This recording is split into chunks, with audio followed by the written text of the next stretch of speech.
lights, driving at night, windowless ride, feeling alive, nothing in sight, forever in flight, follow those lines, we'll make it this time, blurry street lights, work as a guide to memories that we're making tonight, oh yeah, we'll make it tonight, yeah.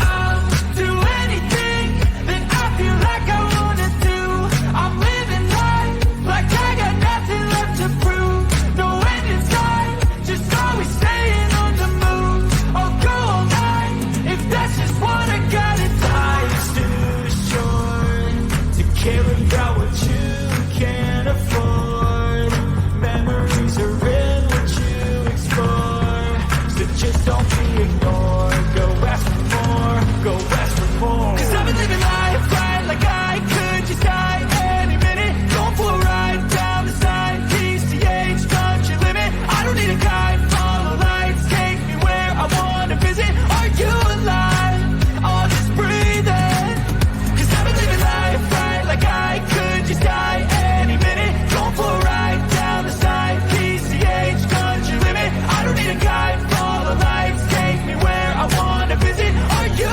alive, or just breathing, I'm in a race and everybody's chasing fast, they wanna be that someone on the screen at last, they ain't looking inside for their needs in life, they wanna be like by everybody in sight, but trust me, being free ain't spotlights, no it's long nights and it's long fights with yourself all the time to get your mind right, but if you put in the work you can find the light, alright. I'll do anything that I feel like I wanna do, I'm living life like I got nothing left to prove, no end in sight, just always staying on the move, I'll go all night, if that's just what I gotta do. Life's too short to care about what you can't afford, memories are in what you explore, so just don't be ignored, go ask for more, go ask for more.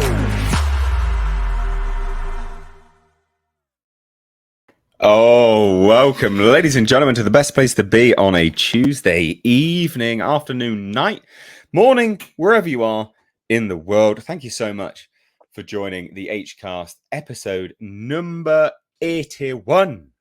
Yes, we've been rolling through these, and what you could see we just rolled was a fantastic new intro. I hope you enjoyed it, and as I said in the chat, massive shout out and kudos and thanks and congratulations, whatever you want to say, to Culture for putting that together. Culture Casino, massive appreciation for that. We are slowly trying to upgrade some bits and pieces here on the Hcast, and Culture is influential in all of those things, so massive shout out, and actually also Tom, in fairness, because he put together the little jingle for What Dumb Shit Did Grace Say this week, which is a lovely bit that we do enjoy here on the show. Yes.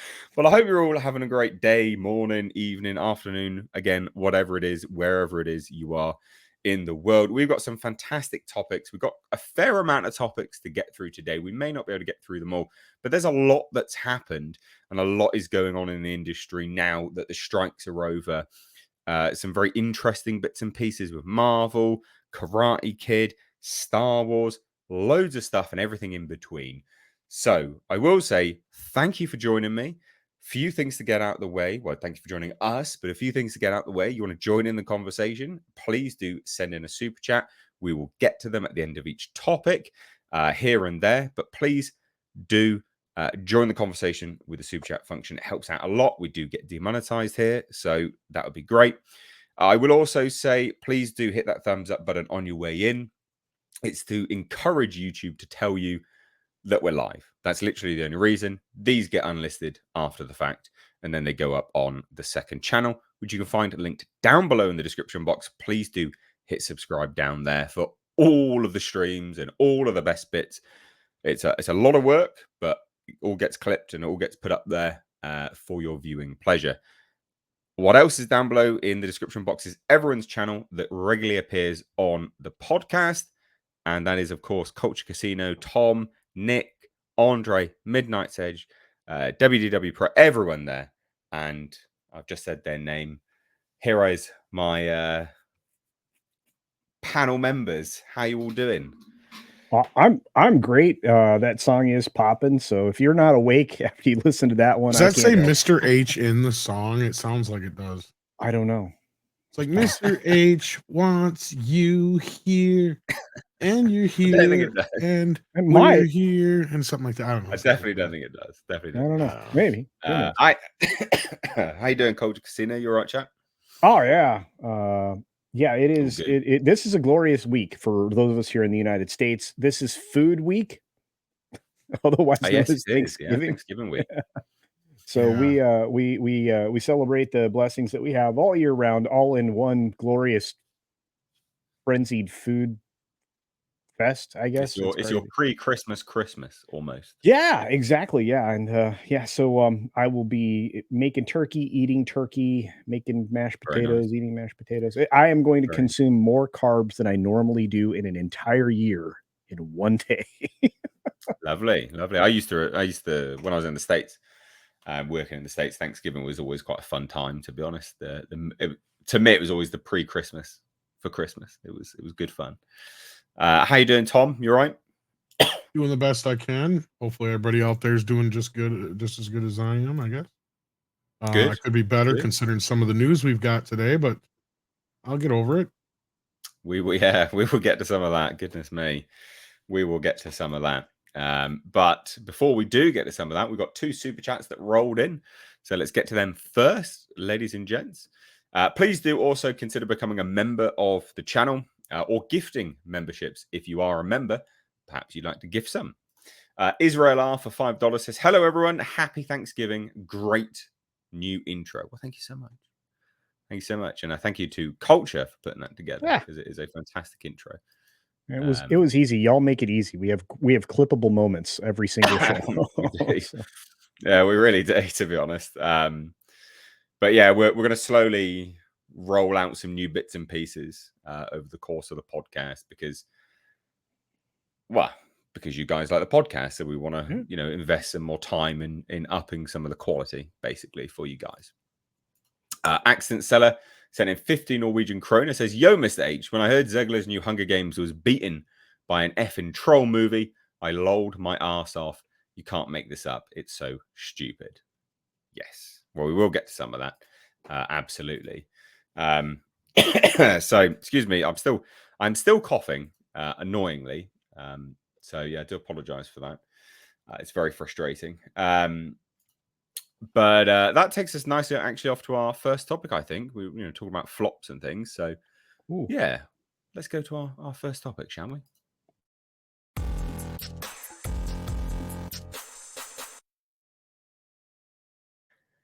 Well, ladies and gents, that was real bad, wasn't it?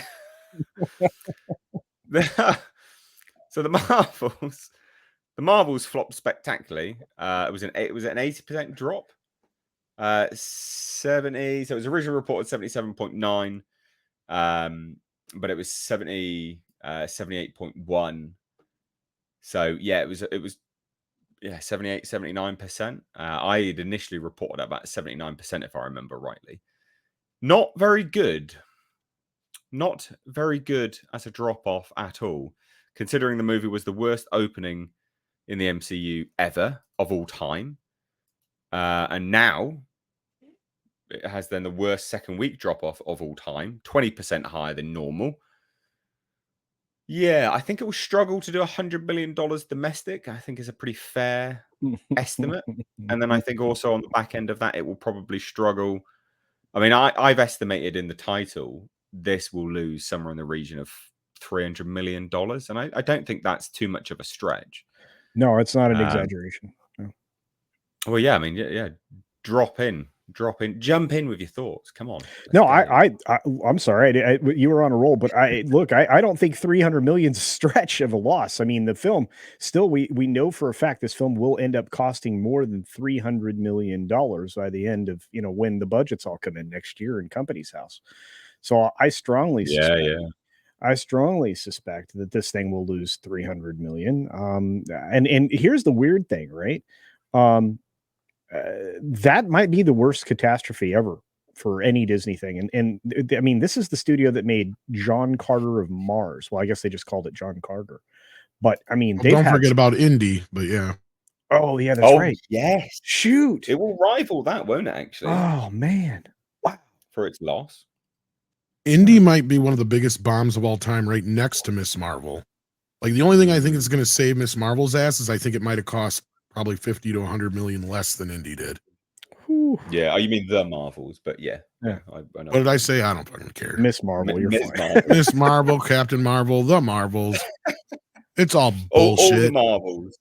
Marvels. There for goes our Marvels. demonetization. Ugh. Oh dear. So yeah, I mean, what do you guys think? I mean, this was to be expected. What do you think Marvel's reaction to this will be, though? They've got to be freaking the hell out because, I mean, look at it this way. When a movie opens as low as the movie did on its opening weekend, a drastic drop off like this is horrid, right? Like if a movie opens like crap, you know, there's no room for it to really go down. So like, sure, if it opens at 30, 40 million and you make 20 to 15 million on your second weekend, generally that's your average because that's the way these movies go. The fact that it dropped that much just tells you how damaged this brand is. It is so badly damaged that this movie was like the worst movie they could have released at this point, right? I mean, it's almost like they said to Bud Light, "Here, hold my beer," right? Like, well, it's almost as quick a time as Bud Light lost all that money as well. That's what I mean. Wow. I mean, they've been slowly declining on Marvel, but this was just like a drop off of a cliff, right? Like, you know, you're rolling down a hill, then all of a sudden there's a steep drop off. That's what this is. Yeah. I don't know. I have to ask, Tom, do you remember offhand how much Morbius made? Morbius than this. Hey, wow. I think even by its second weekend, I think it had done better than this. Let me look. Isn't that crazy? Okay, so we're looking at this film, and I'm thinking it actually grossed 73.9 million in the States and 167.5 million worldwide. Yeah, I was just seeing that now. Okay, so this won't come in under Morbius, but it's going to be close. No, it might do. It might It might come in under Morbius. Yeah. Well, no, stateside though. It might actually come in under Morbius stateside. Oh wow. Because I mean, think about it. Honestly, they had very similar opening weekends. The thing. Think about it. The thing about this is that the people that were going to watch it opening weekend have. Yeah.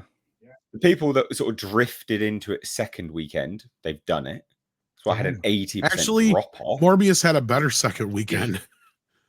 Oh, that's hilarious. Because by its second weekend, it had already grossed 50 or 60 and it got a million, re-release. Remember? It got re-released as a meme. Yeah. It got re-released because of a meme. It did just a little less than the Marvels, but still, I think by its second weekend, it had done better at this point. So this could come in under 250 by the end run. I'll be surprised if this hits 200 million in its entire run. It's close. $200 million? No, it's probably not going to do that. What? You don't think so? No, I don't think it'll do 200 million. Oh, that's what I'm saying. Yeah. I agree with you. I don't think it's going to hit 200 million. I think it's going to peter out about 180. No, it already petered out. It's where is it at right now? It's at 160, ain't it? Yeah, and it's already floppy petering out. Petering. Yeah, I mean, 80% drop off second week. I mean, it's done. This is disaster territory. It's disaster territory anyway. The only thing it has to go for it is that it's Thanksgiving weekend coming up, but it has enough competition that this movie will be lucky to gross $5 to $6 million over the weekend. Well, what is coming out this weekend now? Because isn't Wish coming out? You got Wish. You already have Trolls out there. You already have 2 or 3 other movies that are doing much better, like Thanksgiving and Five Nights at Freddy's. Yeah. What's the other one that's out right now? Oh, Hunger Games. You forgot. Hunger Games is the other one out right now. So that's going to take whatever audience you might have had for the Marvels is going to go see Hunger Games. Well, and I'm not saying Hunger Games is going to do great, but yeah. But it has better word of mouth than the frigging Marvels. That's what I mean. And at least it has more date possibility to it. You know what I mean? Like, to get like the date kids out there to go see it. They're going to go see Hunger Games before they go see the Marvels. That's my point. Yeah, and the families are going to go see Trolls before they go see this. Well, and they're avoiding Wish. Okay, so I know we're going to talk about. Well, I mean, Yeah, I Yeah. think let's stay a little We'll bit leave it more for then. broadly on topic with the Marvels. I mean, Yeah. people are reporting $270 million. That was before that tax break, wasn't it? If I remember Yeah, right. but then they had Right. reshoots too. So It I was mean, at it the end of was the day, yeah, I it wouldn't be was surprised if they're at least Exactly. 300 million in. yeah, I so would say it'd have to be. as of that September, it was 278.4 million. Oh, as of September 2022. It Year was ago. what? Sorry, say that again. 200. 278.4 million Right. a year over a year ago. And then they had reshoots and all kinds of other hot mess. Yeah, this movie is losing Yeah. hundreds of millions of dollars. Hundreds of millions of dollars. When is that? When's the call? When's the Disney Bob Iger call? It just happened. It just happened. Did it? Why are we not getting reports of it then? We did. We didn't cover it. Was it that when you were out?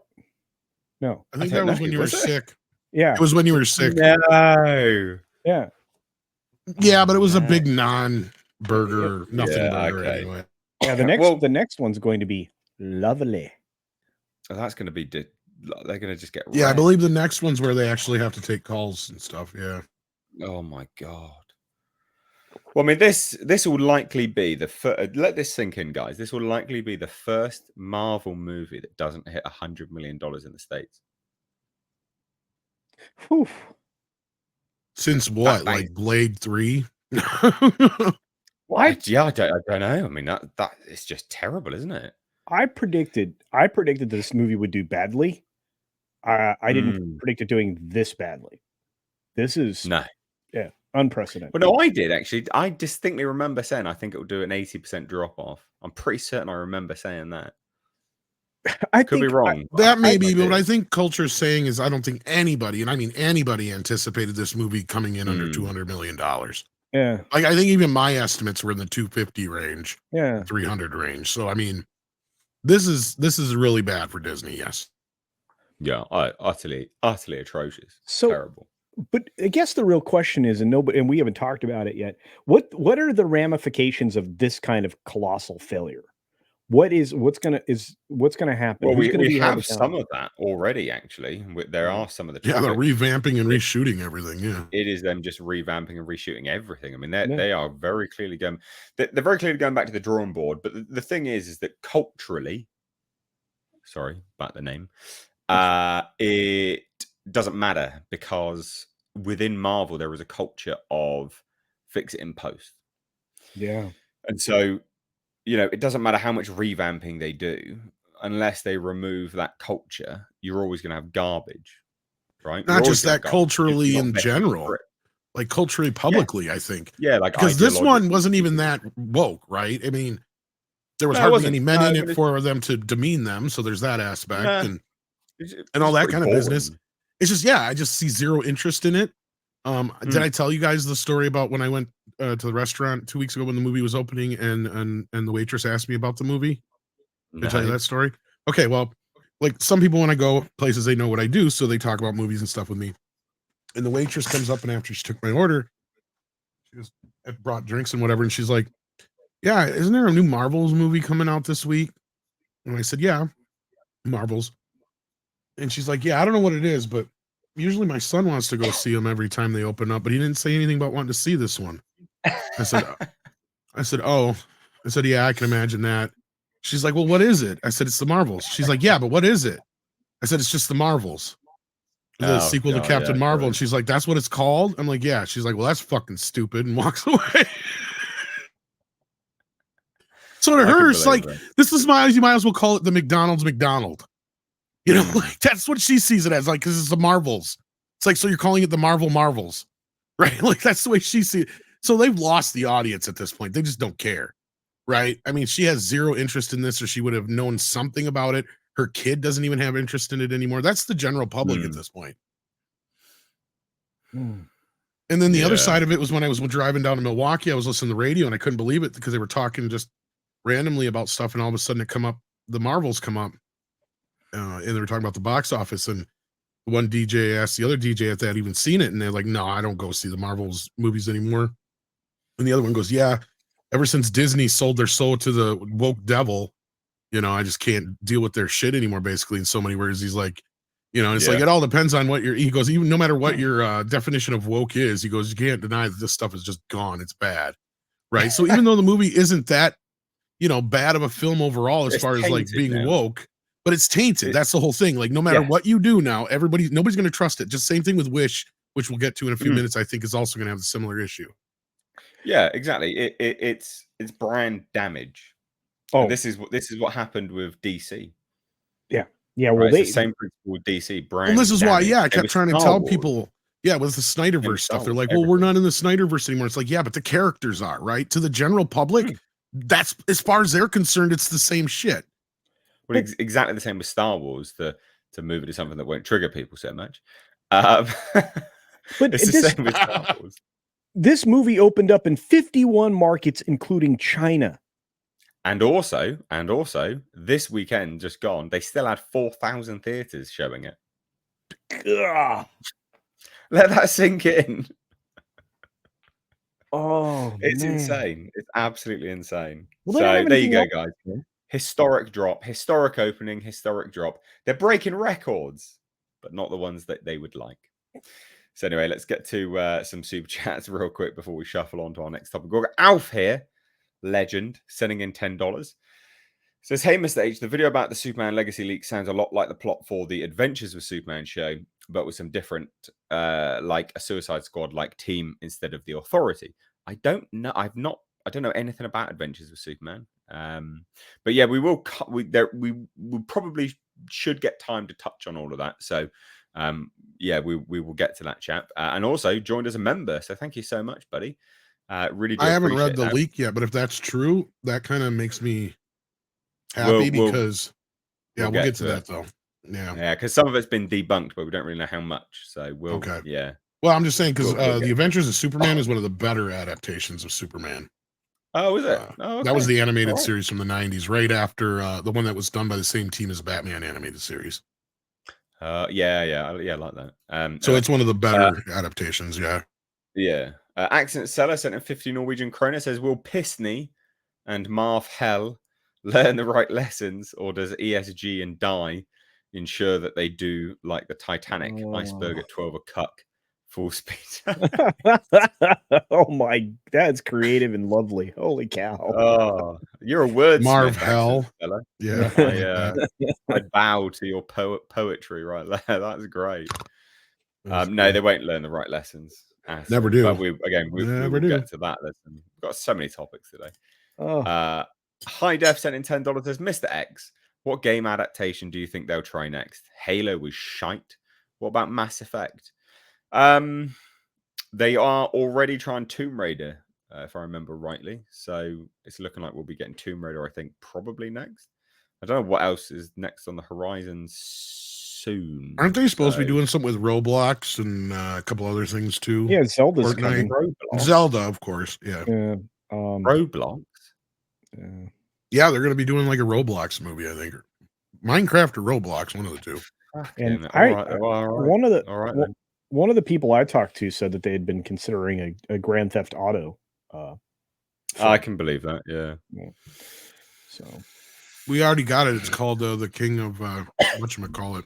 I thought it Sylvester Stallone show. That's basically the closest you'll ever get to a GTA show or movie. King of Tulsa. That's it. Yeah, Tulsa. Tulsa King. I haven't seen that. Tulsa King. That's a great fucking show, man. Yeah, I can't. I mean, everybody's like, when are we getting more? Everybody's like, when are we getting more? Th're shooting it right now, or they were up until the thing. Yeah. All right, well, guys, we got 2 more super chats to get to here. That's right. Tom Working. There's so many topics. We've got to. I know. Tom Working for $5 says the animated series were great. Where are those writers now? To this day, when anyone asks, I always say the definitive Batman is Batman the Animated Series. I don't give a fuck what anyone thinks. The definitive Batman adaptation is the Animated Series Batman. The voice, the tone, it was perfect. Perfect. You will all disagree. We are wrong.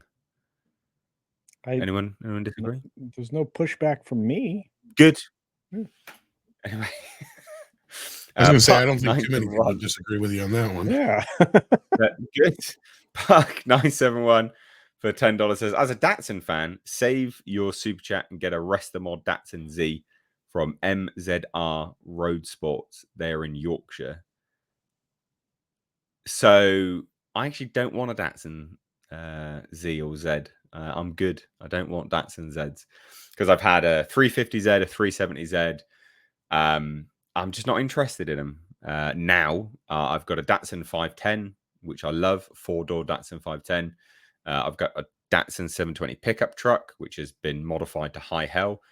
And I might have another 2-door rear wheel drive sports car shipping over as well, which is similar-ish but different. It's a Toyota. So yeah, I'm good. I need to stop buying cars. So I'm going to stop buying cars. Anyway. Alf for $5 says, no, I meant the recent Adventures with Superman that came out a few months ago. No, I think that is what Tom meant, isn't it? That's what you meant. Oh, no. Oh, shit. If that's the case, fuck that. That thing was horrible. All right then. Sorry, Alf. Yeah. Tom thinks it's horrible, mate. I got through one episode and I couldn't take that shit no more. Oh, no. Oh, dear, oh, dear. Dear, oh, dear. Tom, do you happen to have that the clip of South Park, put a chick in it, make it lame and gay? I have a few. Do you have the full clip of put a chick in, make it lame and gay? Yeah. Let's see here what I got. Oh. I got, do you have the visual clip or not? Yeah. Oh, not offhand, no. Oh, boo. Well, just roll Put the a chicken in audio. and make it lame and gay. Can you do it again? Put a chicken in and make it lame and gay. And that is the intro to our next topic, which is the Marvels reportedly cut a scene confirming that Carol Manvers and Valkyrie were diking it up. So I do wonder whether South Park were the reason why they cut it. What do you think? I don't know. I think a lot of this would have been in stone before the South Park do you episode. think? I mean, they shot Ant-Man. They shot the end to Ant-Man very close, that couple weeks before it was released. Remember? Maybe, but at the end of the day, like they couldn't shoot anything for this movie, so they couldn't really change much. Yeah, well, yeah, they couldn't change much other than what they had there. I just think, I honestly think this was just dialogue being cut. I genuinely think that they could have done that. Yeah, but I think what it was because they cut a lot of stuff out of this movie. It could have been that was in it to the last minute and they cut that out. You could be right because of the South Park thing. Very well could be. But I think a big part of it was they were trying to, the whole point, I think, of the recut and pushing it back had everything to do with Barbie. I'm convinced of that now after seeing the movie, after seeing the campaign. Goofy. So they tried to kind of push it towards, and they tried to push it towards this girls just want to have fun kind of audience thing with Barbie, and it just didn't work. But again, you're right. That line and all that could have still been in the movie until the very last minute. That could have very well possibly be. But I think there was already kind of things in motion and changes behind the scenes before the South Park episode. I just think the timing of it was horrible for Star Wars or for Lucasfilm and Disney and Marvel in general. Yeah, I think there was very judicious use of scissoring throughout this film. I think of the other term, yes. I think they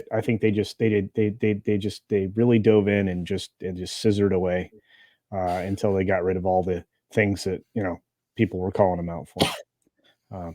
Well, I'm going to say I do think that I do think South Park had a small part to play in it because they got roasted to fuck about everything, and I reckon they went on a bit of a quick cut campaign to cut bits and pieces. I agree that Barbie definitely would have made them change some things because I think that's when they changed.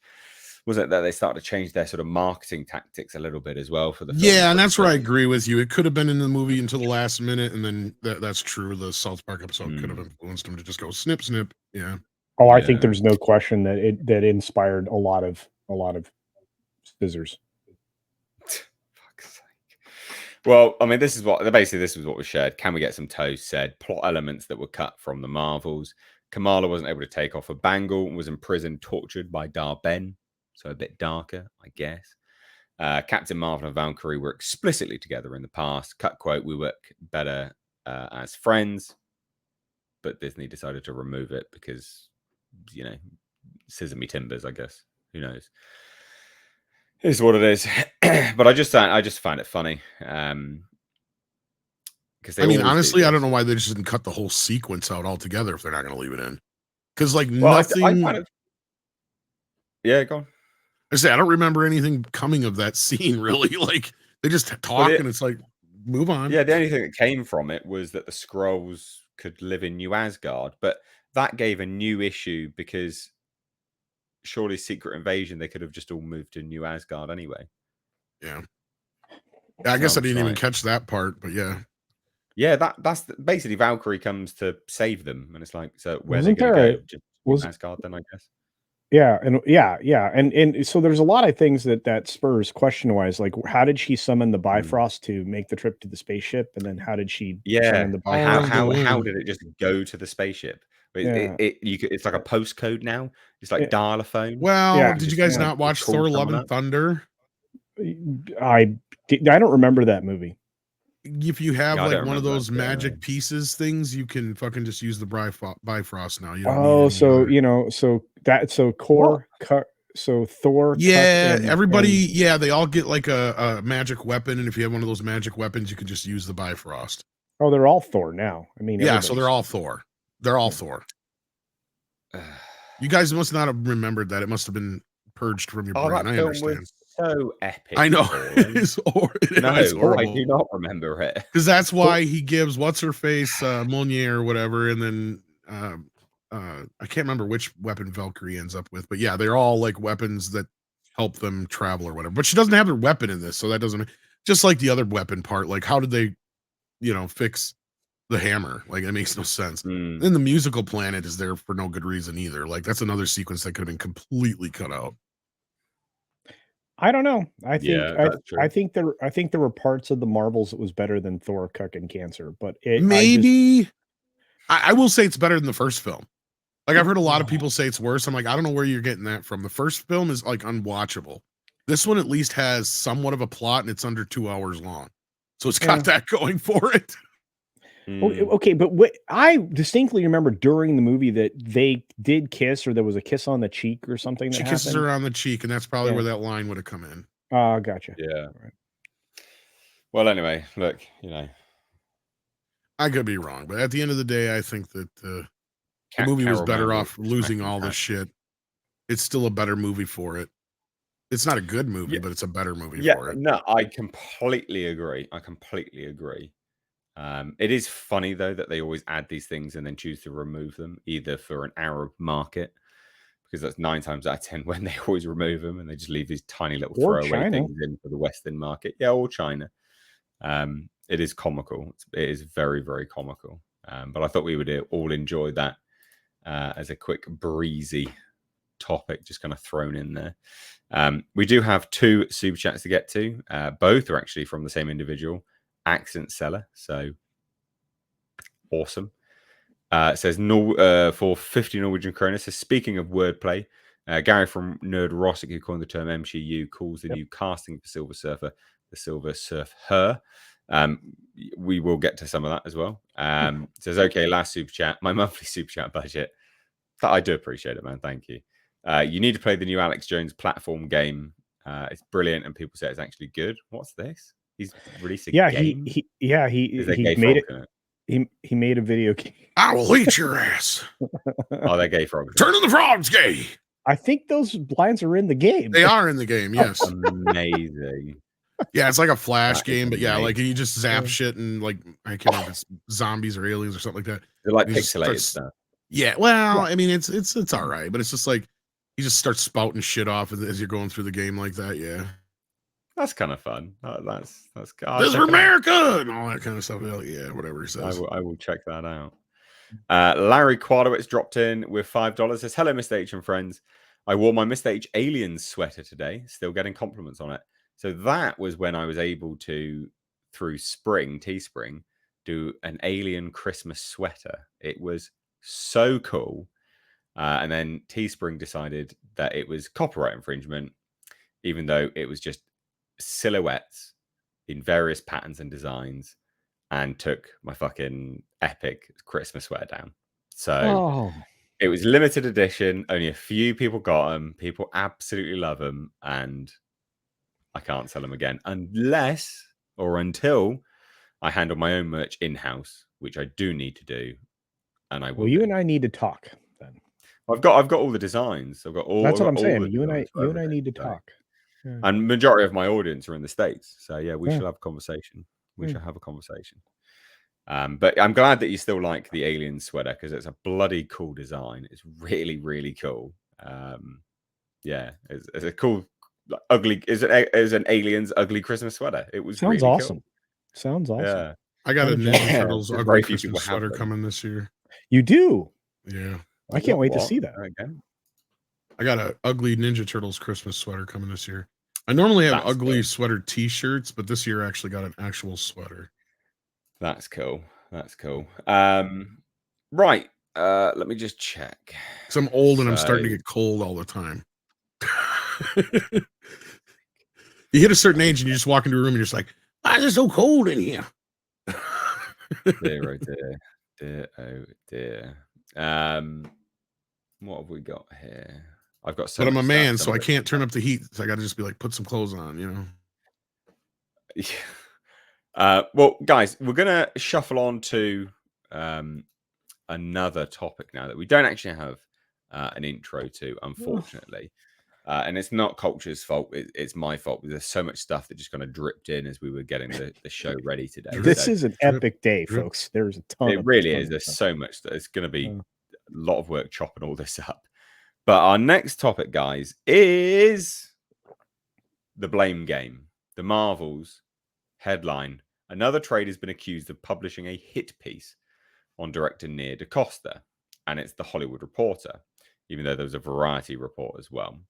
And it's all coming from like people on Twitter. So like John Rocha, who's like, man, but this THR article reeks of a writer being willingly used by Marvel to bury a black creative. Skin color's got nothing to do with it. So Marvel can try and save some face here over the Marvel's poor reception. Do we really believe that the first black woman to direct an MCU would skip a cast and crew thing?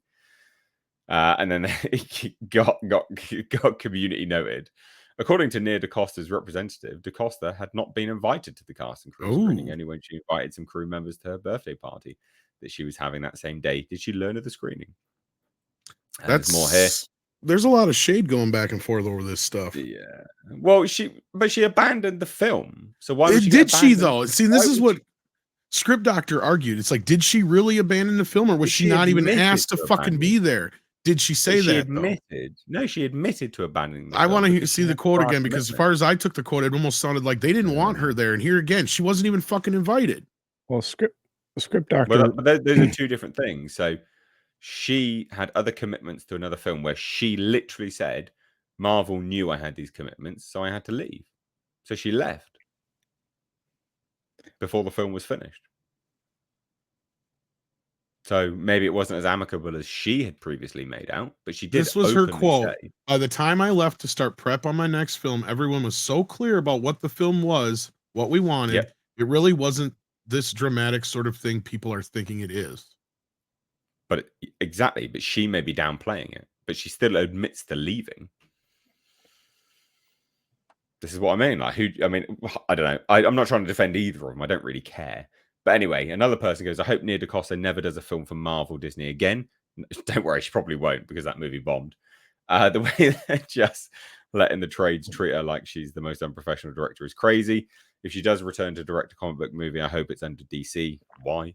I pray she never faces scrutiny like this again. Why? No one's infallible. The trade seemed to be assisting in Disney's plan to hang Nia DaCosta out to dry for the failure of what she's pretty much said is Marvel's movie, not hers. Not what she said, though, is it? As Tom literally just quoted. The article even mentions she wasn't invited in the first place, yet the tweet and headline have this framing. So again, more. I'm shutting down this near the cost of BS going on. Absolutely no director attends the crew screening. Ridiculous to think they would. I don't know how many countless films I worked, and that's the case. Shit, I don't go. I'm usually in another city already on another project. So that's a different perspective, isn't it? The way the trades can't stop targeting Nia DaCosta and trying to ruin her reputation is sickening. The screening was the night of her birthday, and her rep says she wasn't invited anyway. And anyone who takes part in this bullshit should be ashamed of themselves. Oh my God. Oh, these well, let's see people. what Ez actually said then, shall we? Why Marvel's director Nia DaCosta bailed on the cast and crew screening. Well, and I got more of this here because, like, here's the other thing she said to that. It was literally they just moved the date of the film 4 different times. So they kept moving the movie. That's the problem. And so instead of being a 2-year process, which I deeply committed to, it had become a 3.5-year process. So every time the date moved, and they knew the entire time that I had an obligation, a greenlit movie with people who are waiting for me, and I pushed that, and I pushed it again, and eventually we all knew if this gets pushed again, I'm not going to be in LA to do the rest of this in person. Okay, Yeah. so we just figured out a way for me to do it remote. So because this was another thing that Collider came back and said, no, she did finish the process, but she did it remotely, is what they're reporting here in Bounding into Comics as well. So again, and I'm not trying to stick up for her either, but I do see where some of these people are saying that they're trying to paint this like she's the bad guy in this situation, when really it sounds, I'm kind of leaning more towards this is Marvel's bullshit. I don't give a fuck about her, but it just to me reeks of more and more problems that Marvel has with their talent. Well, I mean, it's definitely blame games. I mean, like, you know, reading this, for instance, it's irreconcilable differences. It's a divorce. It's a divorce. They both parties said. Well, I mean, look at it this way: if you say a movie's going to come out August 30th, 2022, okay, you plan for 2 years, like she said, it's a 2-year process. Okay, then they move the movie to March of 2023. Then they move the fucking movie again to July or whatever. Then whatever it was, and then because then they moved it to March, they moved it to July, then they moved it to November. So that's like 3 or 4 fucking times they moved this movie on her now. I can understand where she's coming from in this. This is 3.5 years out of her fucking life. Yeah, I mean, the thing is, right, the thing about this entire film is everyone's a loser here. No one's right, no one's wrong. Everyone's wrong. Everyone's a loser in this entire situation over this entire film, through and through. Like, all we're seeing here publicly on display is a blame game tactic from everyone, actually. We saw a little bit from Nia previous to the release, and now we're seeing it from Marvel with how they're able to manipulate the trades in releasing stuff.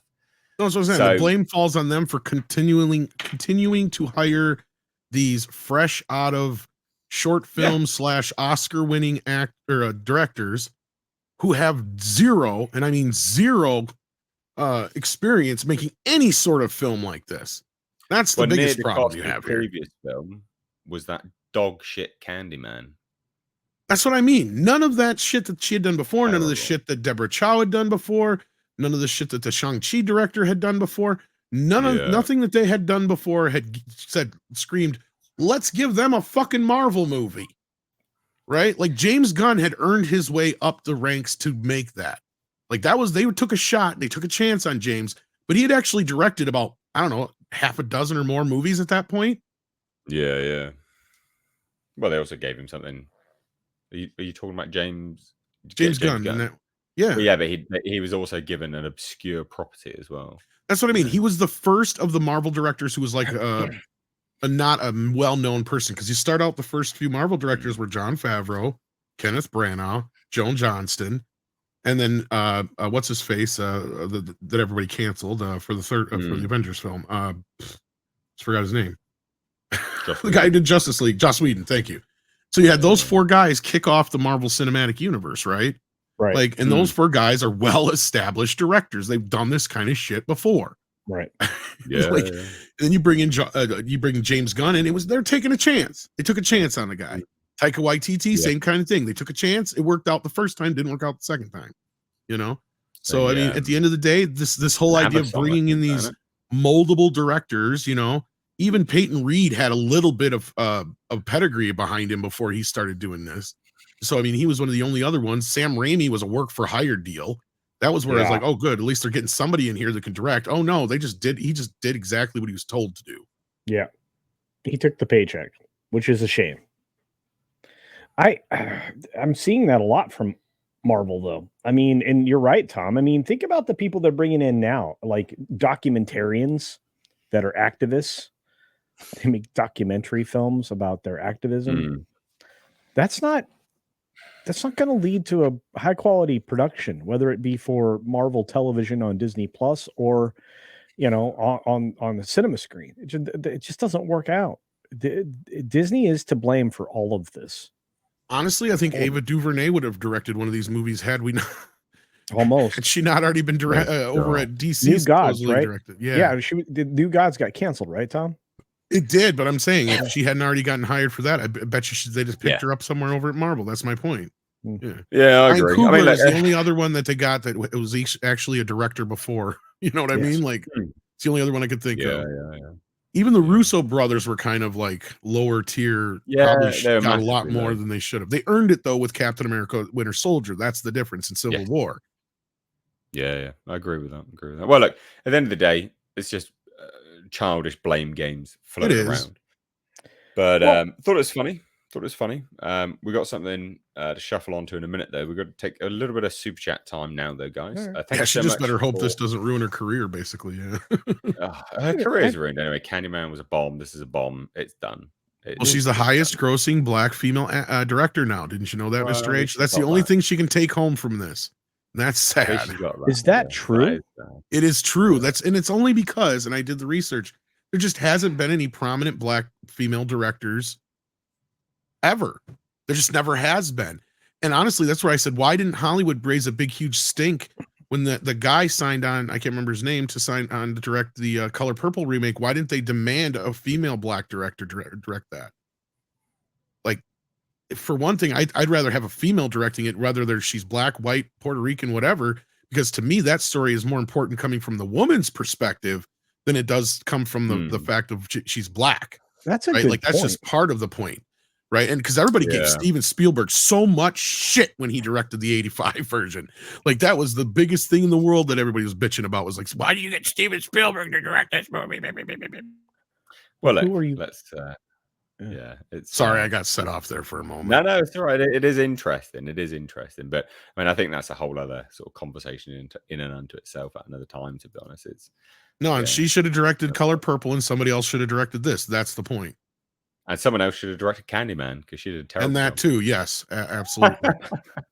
Well, we should have never got another Candyman. That movie, the franchise was dead. Come on. It was a franchise. Sometimes horror films are just going to be bad. Okay. Candyman 2 and 3 sucked donkey balls. We didn't need another one. The first one's the only good one, guys. Let's be real here. The Candyman movie was going to be bad because of the era it was made in, modern era. And it was so heavy-handed. It was outrageous.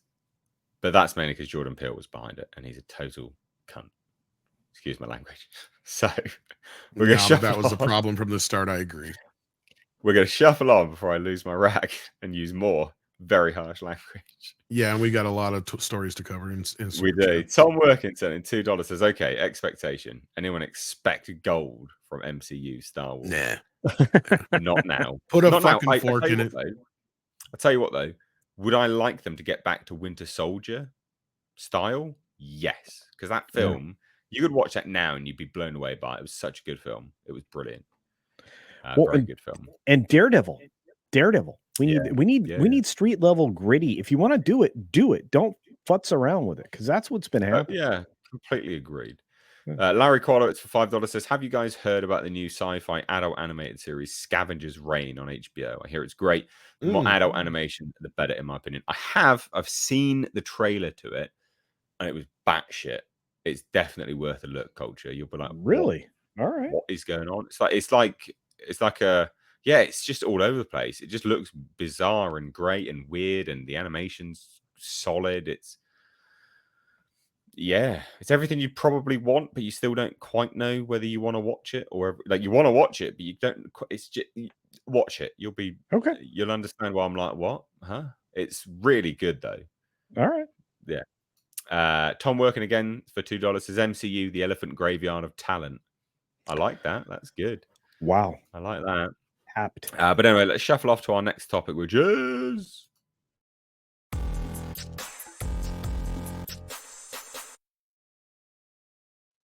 Well, that's right. So Deadline have an exclusive. They've heard that Nicholas Hoult has been cast in the role of Lex Luthor. Straight off the bat, I really like this casting.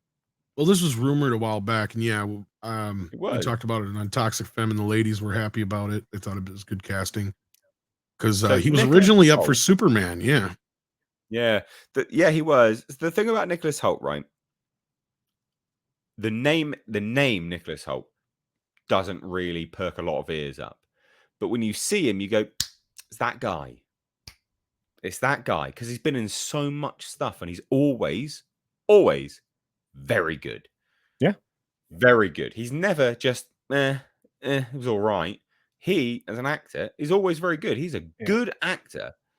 So I really like this casting straight off the bat. I'm into this as casting, and he also strikes me as just a pretty nice, normal dude in Hollywood, which is very rare in this day and age. My God, but I really like this. So let's take a look at the article. So exclusive, we hear that James Gunn has found his Lex Luthor and British actor. That's right, Nicholas Hoult.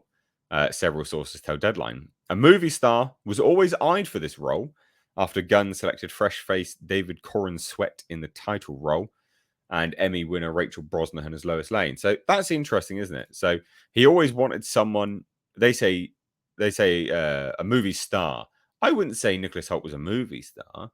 I would say that he's, not name a recognition, really but good character actor. I he's would very say. good at it. Yeah, He's yeah, a good yeah. second lead. Yeah. Yeah, I just think he's really good. But it is interesting how, it seems that they are. If you're looking at this from a casting perspective, it looks like they're well aware David Corenswet's a nobody. Like in terms of who's that? Huh? And they need someone in the trailer. I bet you Nicholas Hoult will feature quite heavily in the trailer, and it'll be that they're going to use to pull people in. Well, I mean, if you want a quick visit on just how talented he is, just watch him in Renfield. He does It's so good.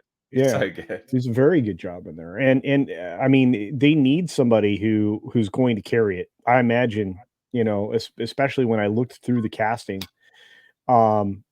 they need somebody. He's going to be it. So.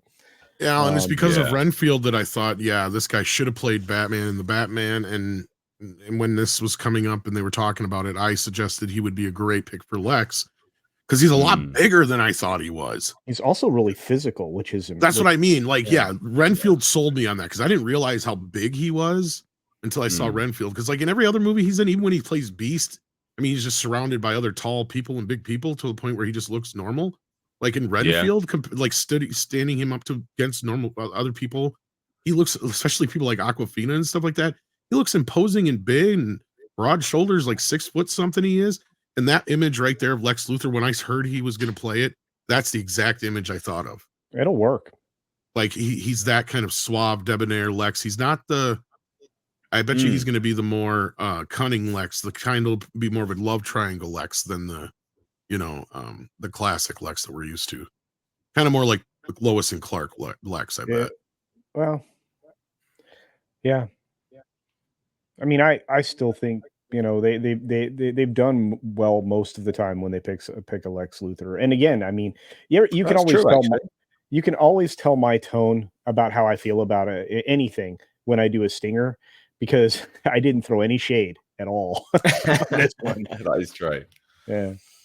That is true. I just think this is. I really do think this is good casting. I think, I don't know anything about David Corenswet. I've not seen him act, but I've seen Nicholas Hoult act, and I think based on, I think he'll elevate it.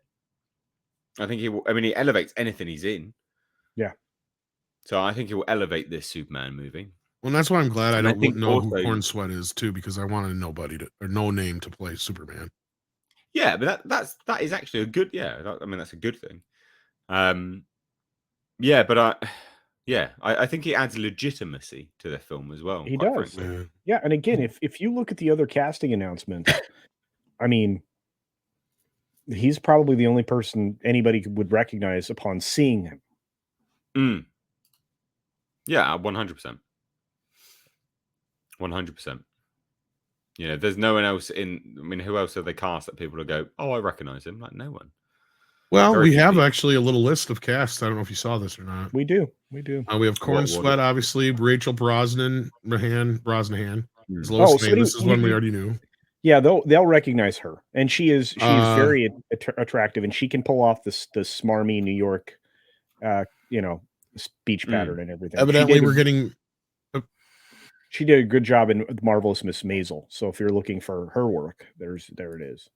Evidently, we're getting Miss Tessmacher back. We're getting Sarah Sampaio. I guess is how you say it. Skylar Gazondo. That's who's playing Jimmy Olsen. We just heard about that earlier.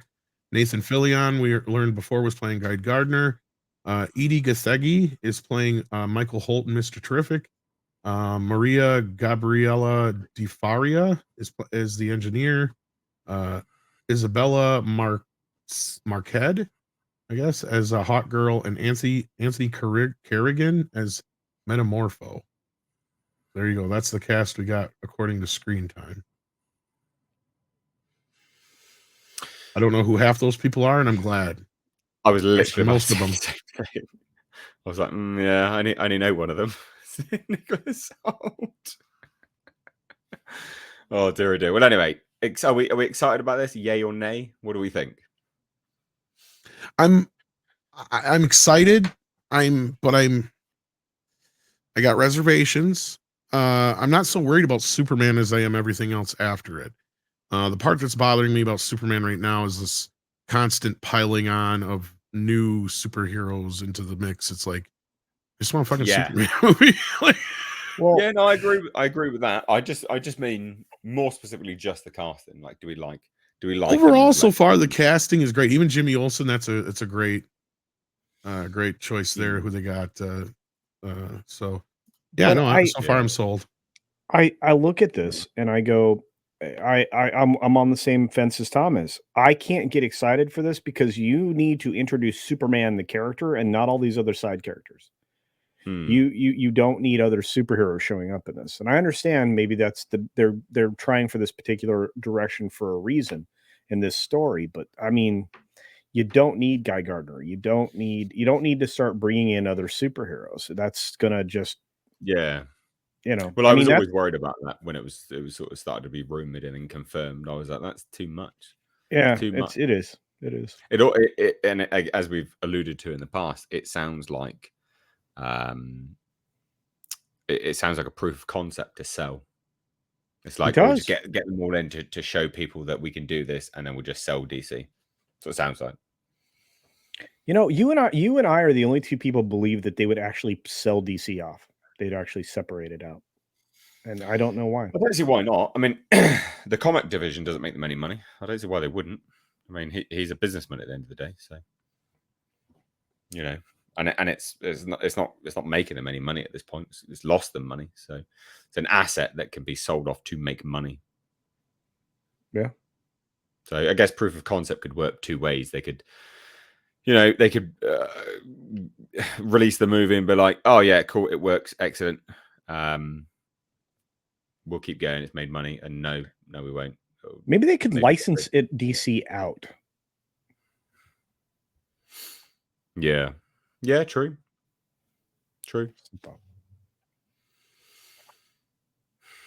Well, anyway, there we go.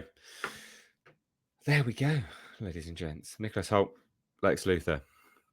Let's get to. Did you look at the trailer for that Scavenger's Reign?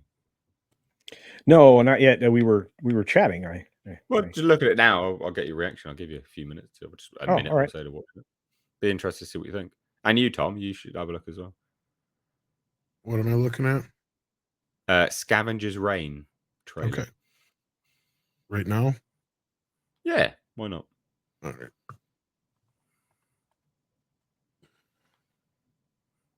I'll do that. good. I mean, you could both be on camera and watch it, so we can see your reaction. For goodness' sake, it's kind of the point.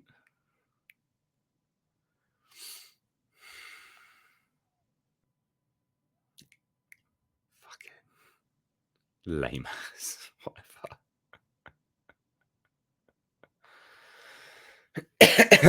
Dear, oh dear. Anyway, whilst you guys are doing that, Tom Working sent in $2, says warm bodies. And then also Alf sent in $5, says, what do you guys think will happen to Spider-Man after Secret Wars? My theory is that Sony will recast Spider-Man for the Venomverse. Oh, interesting. I think he was signed on for a few movies, so I don't think that's going to go anywhere. I think he'll be for a while, won't he? I don't think they can, because I think Tom Holland signed on again for a few more movies, if I remember rightly. So yeah, I'm going to say probably not going to happen. I think there's a few more movies after Secret Wars, buddy. What do you guys think of the trailer? Looks like a lot of other sci-fi stuff. Just I kind of like the look of it, though. It's all right. It's a lot, isn't it? Doesn't it look Yeah. intriguing enough to make you go, yeah, I'll watch that? I might check it out. Culture? A lot of said. explosions.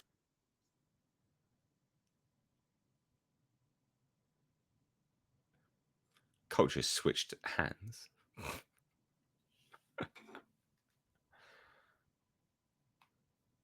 Dear, oh dear.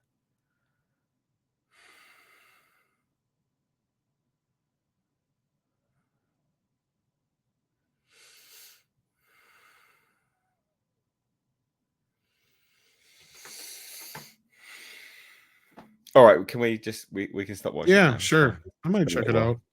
Culture, I don't have goddammit. HBO Max right now. So Culture's he too can't engrossed. hear us, He probably. can't even listen to us. He's not hearing us. He probably shut us off. Fuck's sake. Oh, it's anyway, all right. Jonathan Boyce sent in £4.99, says, if DC is sold, as is Disney, what would that do to Apple TV if they bought both? Don't think they can. They wouldn't be able to. I think that would definitely be monopoly territory at that point. So, yeah, I don't think they would be able to own that. I think that would be monopoly territory. They'd have to sell off parts of them. So, yeah, don't think so. Apple TV Plus, not that great. I had to sign up to like a free week membership thing of it to watch Monarch. Had a look at some other things. It's not that great. Not that great. Yeah, and to answer that question real quick, Jonathan, they would be immediately halted. You can't. They would have too many assets that would limit competition in too many different entertainment sectors. It would not be allowed. Can you quick thoughts on Scavengers? Wow. Yeah. No, I don't know. I put myself back on camera so people could watch me reacting to the trailer quietly, but it's brilliant. It is kind of a little bit twisted. It's definitely something that I could get into. Of course, I'm one of those weird people that like, Scanner Darkly and other stuff like that. So I'm going to take a look at it. I mean, I've got interesting, isn't it? Makes you want to watch it.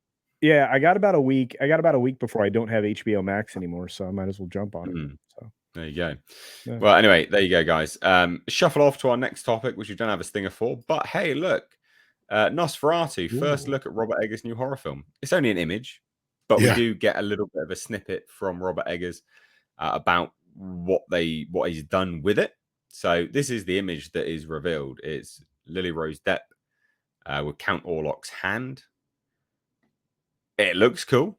It does. Here's the bigger image of it. What do we think about the image? Okay. I like the framing. I mean, the rule of thirds are on point. Is it going to be black and white, or does it just look that way because the color? I think it's just dark. Yeah, this is a bit purpley, so it's just dark. But the rule of thirds, I mean, this is perfect framing. Yeah. Like perfect framing. So cinematography is good at the very least. So the question All is, right. do they trolley back from this and you get a reveal? Because that would be cool, right?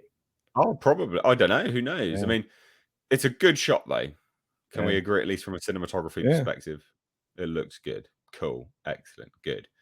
And then we had this. So we had this from Robert Eggers. It says, yeah, it's a scary film. It's a horror movie. It's a gothic horror movie. And do I think that there hasn't been an old school gothic horror movie that's actually scary in a while? And I think that the majority of audiences will find this one to be the case. Wow. So the emphasis is on horror. This is a horror. So I like that. I think that's good. And there's a And he familiar name also we were just talking about. say that again. There's a familiar name in it we were just talking about. Oh Nick, yeah, no, you're right. Yeah, Nicholas Hoult. Yeah, yeah, Thomas Hutter and Lily Rose Depp plays his wife, Ellen yeah. Hutter. So there is a little bit of a difference with respect to this movie as a remake from the others. So Eggers also reveals the story this time around is more about Lily Rose Depp's Ellen. So he says it's even more Ellen's story than previous versions, and Lily Rose is absolutely phenomenal. Don't really know what that means though, because it's kind of from her perspective anyway in the others, because it's Count Orlok's obsessed with her. So I don't. How is it even? Do you see what I mean? Like, how is it even more Ellen's story if it was already kind of Ellen's story? Do you see what I mean? I'm a bit confused with that. Unless they're just trying to say that to get with the. Well, no, because Robert Eggers famously came out when The Northman was being lambasted for diversity. He was like, "Why the fuck would there be diversity in it? Like, why would there be diversity in it? Why?" Like, because the Northman time period setting, folklore. He's like, no, of course not. That's stupid. So he's not one of these people that is woke out the wazoo. I mean, The Lighthouse is about two white men. So he's not exactly feeding into the woke culture, is he? No. But anyway, whatever. I just thought that was interesting. And then we had this about Bill Skarsgård, who plays Count Orlok. Says, I'll say that Bill has so transformed. I believe all of this, by the way, because of how Bill transformed for Pennywise. I'm fearful that he might not get the credit that he deserves because he's not there. He felt like honoring who had come before him. It's all very subtle, but I think the main thing is that he's even more a folk vampire. In my opinion, he looks like a dead Transylvanian nobleman, and in a way that we've never actually seen what an actual dead Transylvanian nobleman would look like and be dressed like. Wow. I think it's impressive. I think this is Where's confident. Andre? Where's Andre when you need him? Yeah. Well, yeah, true. Yeah. He's actually traveling, but I can see if he's even remotely anywhere available. But this is his jam. It's all good. We'll be shuffling on from this in a minute anyway. But Yeah, I just thought this was an interesting thing just to take a look at. I mean, this is going to be coming out. It comes out next year, I think. So not too long to wait. everything now. comes out next year. This is true. All right, this is true. But look, I really like The Northman. Lighthouse, I can kind of see what he was trying to do with it, but Northman was epic, and The Witch is all right as well. So I'm keen for this. I think this will be decent. I'm very excited. Are you excited? Yay or nay? Yay or nay?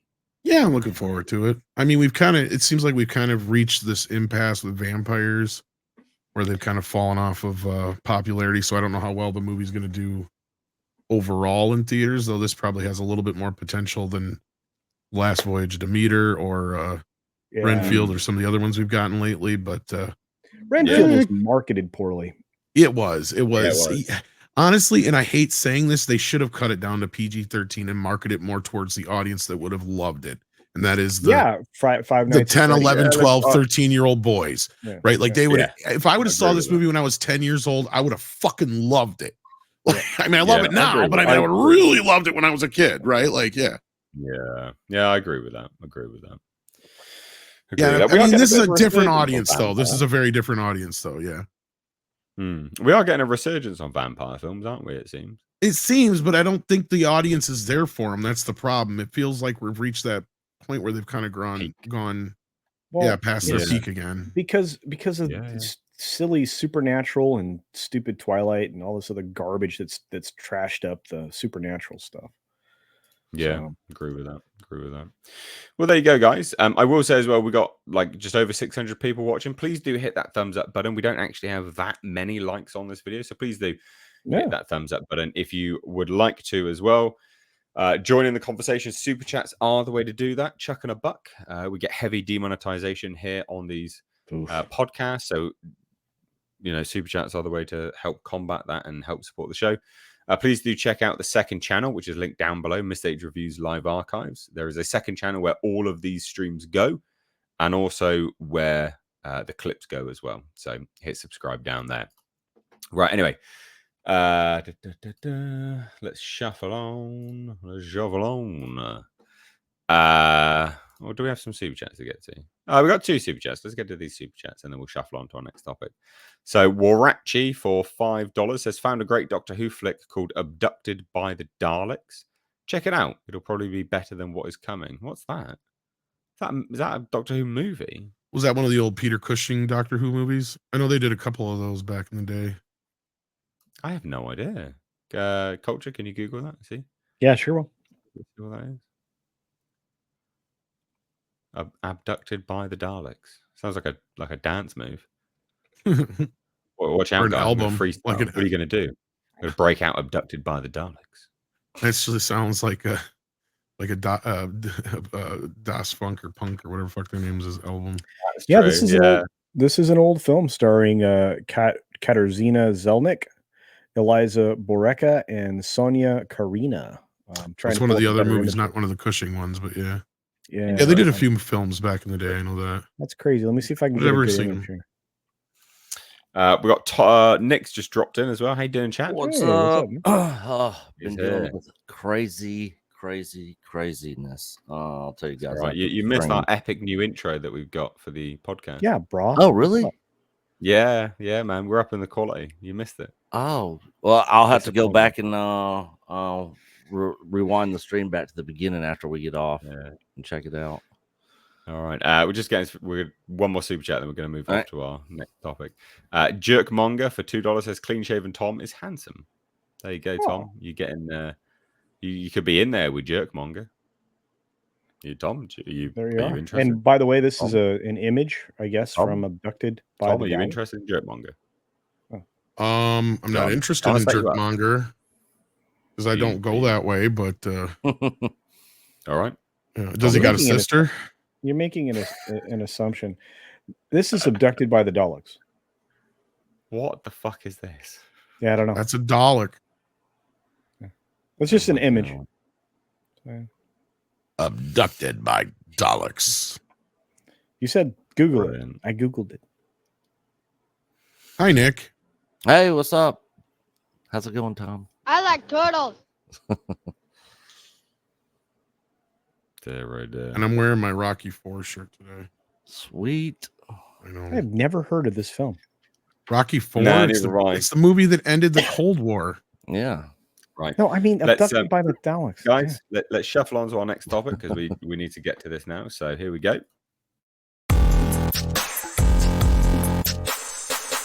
Wish they never made it. Well, here we have it. So one, it's projected to open less than the Marvels. It had a $2 million budget, by the way, guys. Wish is Disney animated next film. It has a $2 million budget. It's projected to open worse than the Marvels. It's got a worse Rotten Tomatoes score than Strange World, which bombed on Thanksgiving as well. And it's labeled in some of these reviews as the most aggressive piece of Disney propaganda in years. It is devoid of any magic and charm. It's a paint-by-numbers Disney flick, and it's being hated. So, funny stuff. Let's take a look. So, Roger Ebert blasted the flick, name-dropping Ron DeSantis, even Joseph McCarthy, and said it's not just the abundant references to everything from Peter Pan to Mary Poppins to Bambi and beyond, but the sense that the entire production is about how we really need to keep wishing on not just stars, but Disney branded ones to make ourselves happy. There's also a reading of a film about a political leader that crushes the dreams of Disney adults that made me think of Ron DeSantis and even a little Joseph McCarthy, but that's a different piece. 50%, 80 reviews.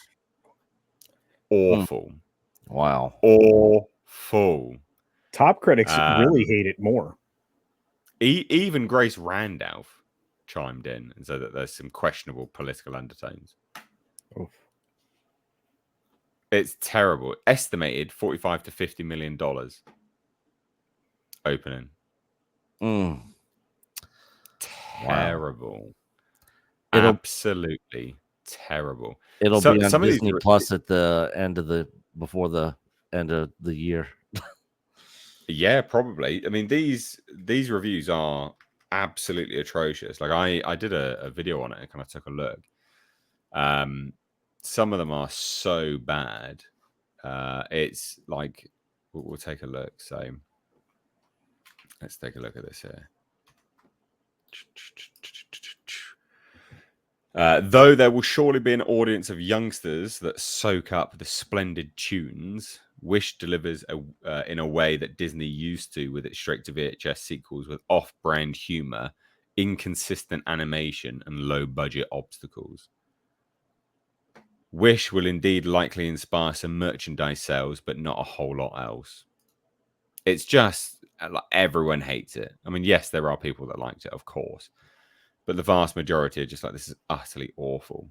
Oddly, and rather fascinatingly, this is a film about a spiritual revolution. Can Asher, a humanist, convince the islanders to reject the man in the embroidered robe who preaches that he alone is a conduit for miracles? It is all standard Disney stuff, down to the broadly sketched loss of a parent in Asher's past, though without any of the vibrant animation that typically injects these films with life.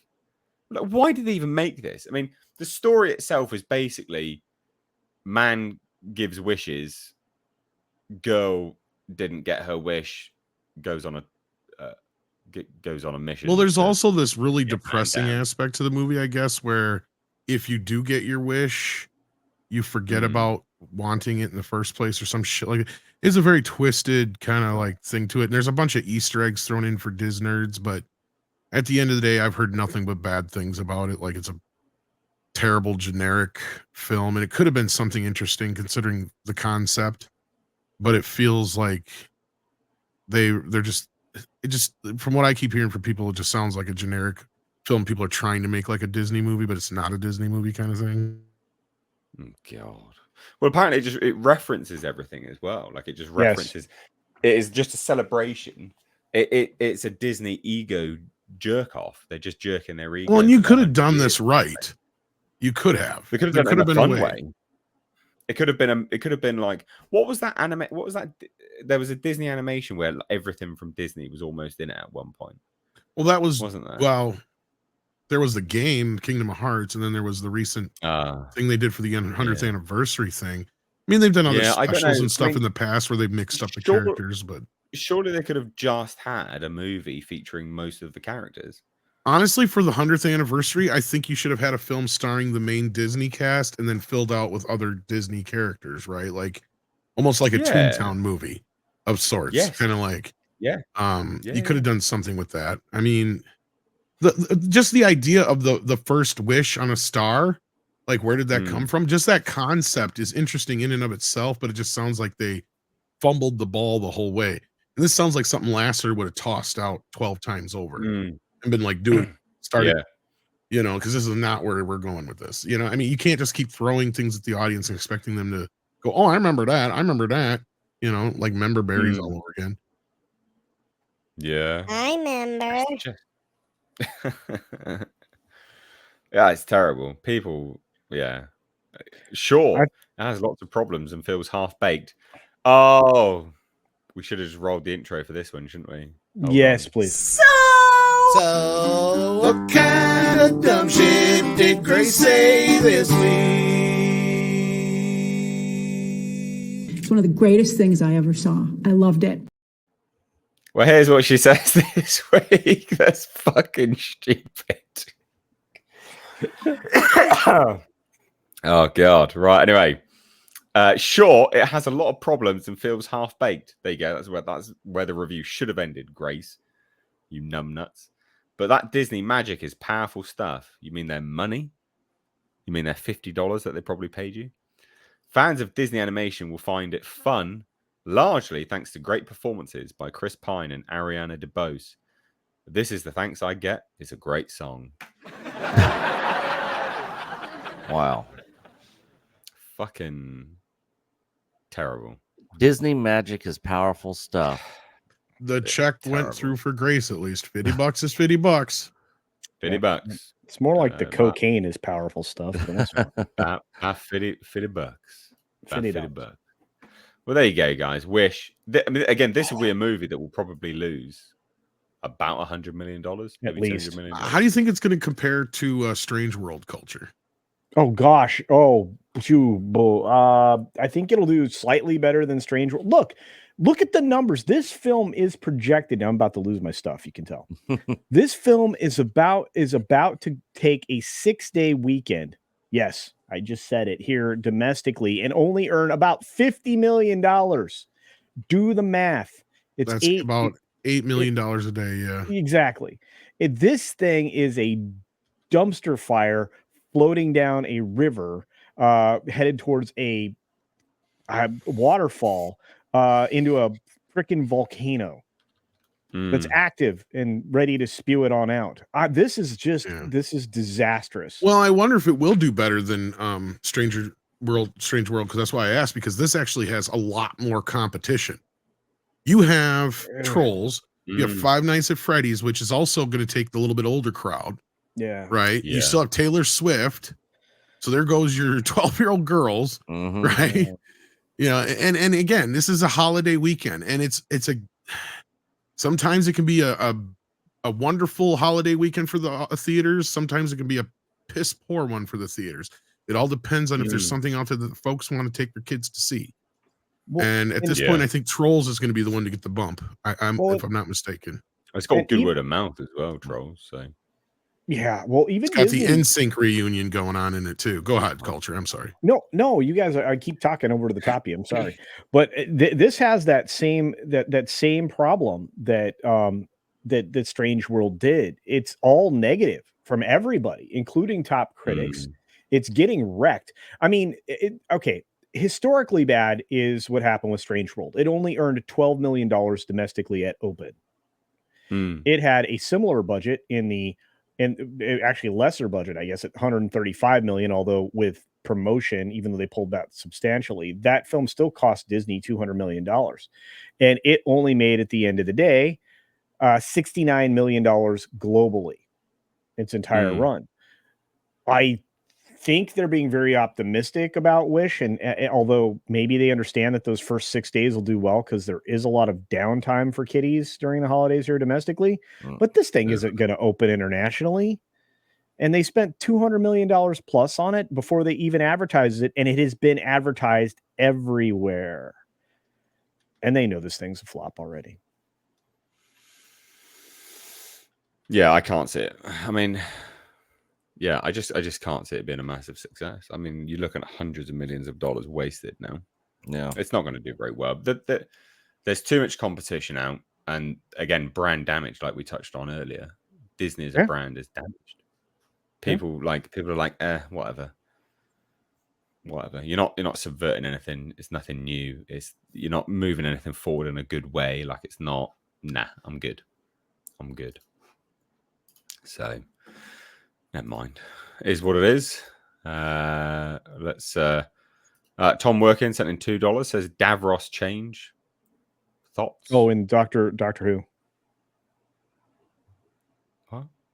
The character of Davros. I know who Davros is.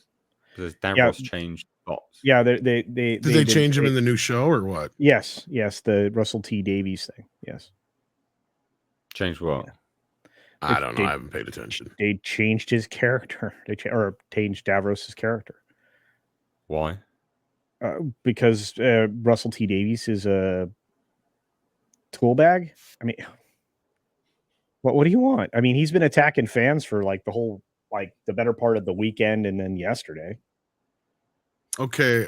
According to this, Russell T. Davis explains Doctor Who's big Davros retcon. Yeah, I can't talk today. We had a long conversations about bringing Davros back because he's a fantastic character, Davies said part of an interview broadcast in Doctor Who Unleashed, which accompanied the release of the short. So good they need to change him. Yeah. Of the short scene on the BBC iPlayer.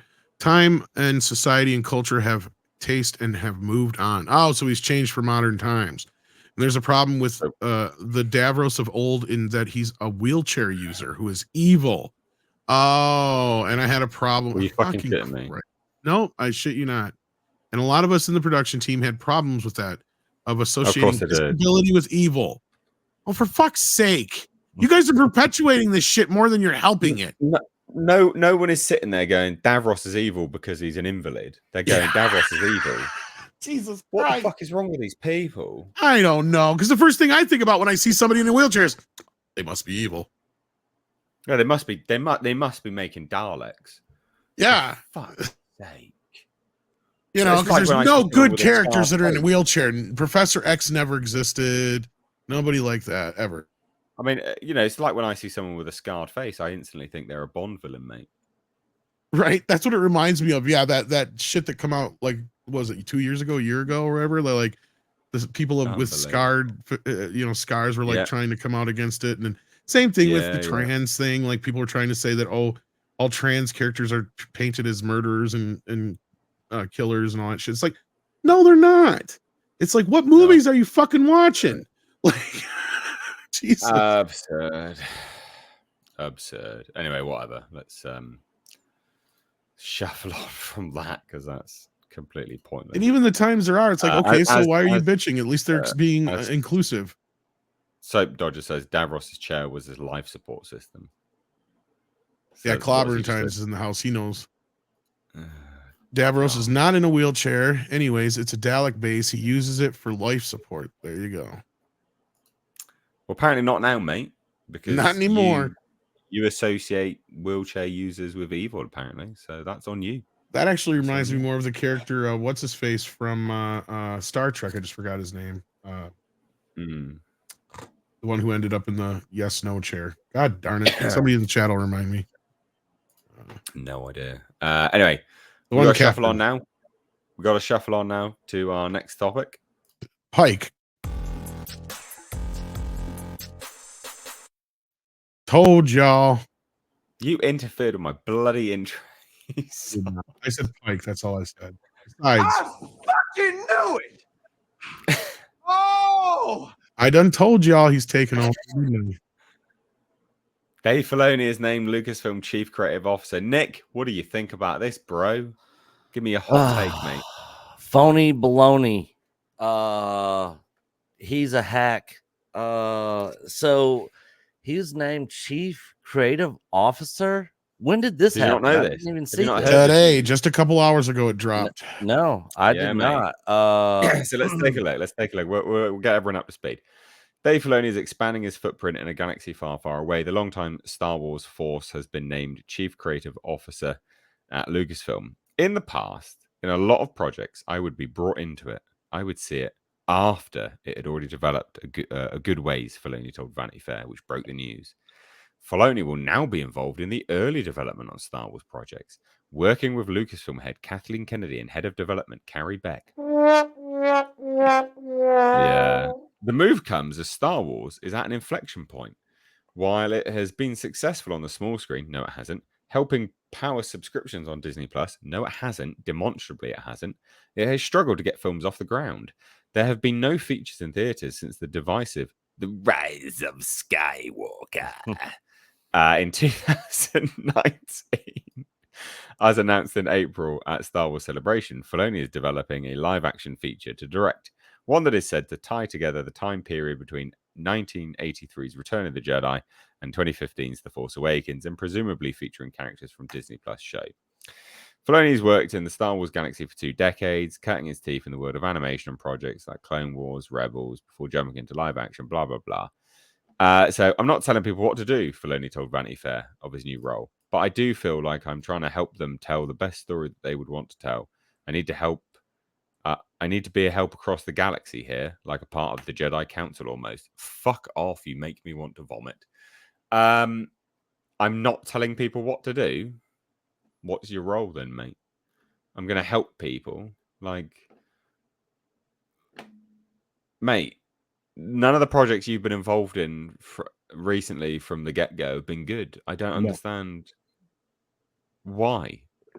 Nick, come on. Tell us what you really think now. Yeah, come on, Nick. Now that we got the good news. Lucasfilm is an absolute joke and a disaster. Good Lord. I don't know how he how he got this after what Ahsoka just did. It just doesn't make any sense to me. Yeah. I mean, I know he's worked under George. He knows a lot, but he doesn't even care about any of that stuff. And you can see it in the work that he does because he just doesn't even care about his own canon. There's so many jacked up things that have been done in his shows. This doesn't make any sense to me. F Dave Filoni. You're not seeing the 40 chess here, Nick. It's KK Anon. He is now usurping the queen. Yes. He will then insert Favreau and all will be saved. Yeah. Trust me. Yeah, he's all part of the plan. Yeah. He's just another KK. I mean, everybody knows the infamous women's conference that he spoke at, that horseshit speech he gave there. I mean, he's in with everything that they're doing. A lot of motherfuckers owe me an apology right about now, just saying. You didn't do it in his voice, though. I'm disappointed. What? In the past, in a lot of projects, it would be brought up again, and I would see it after it I'd already developed a good ways. I don't know his voice. I can't do I his never voice. developed at all, Culture Casino. There you go. I just want to thank everybody for this opportunity. Well, it's really weird how Dave Filoni and KK sound the same. Yeah, he did. Did you see him balling on stage and Favreau's looking at him like, what the fuck is wrong with this dude? Such a beta. He is such a beta bitch. Mate, look at the physiognomy of it. Physiognomy is definitely a thing. Look at this guy. He is everything that you think he looks like. Physiognomy. It's a real thing. Dude, he's soy boy personified, Mr. H. Yeah, physiognomy.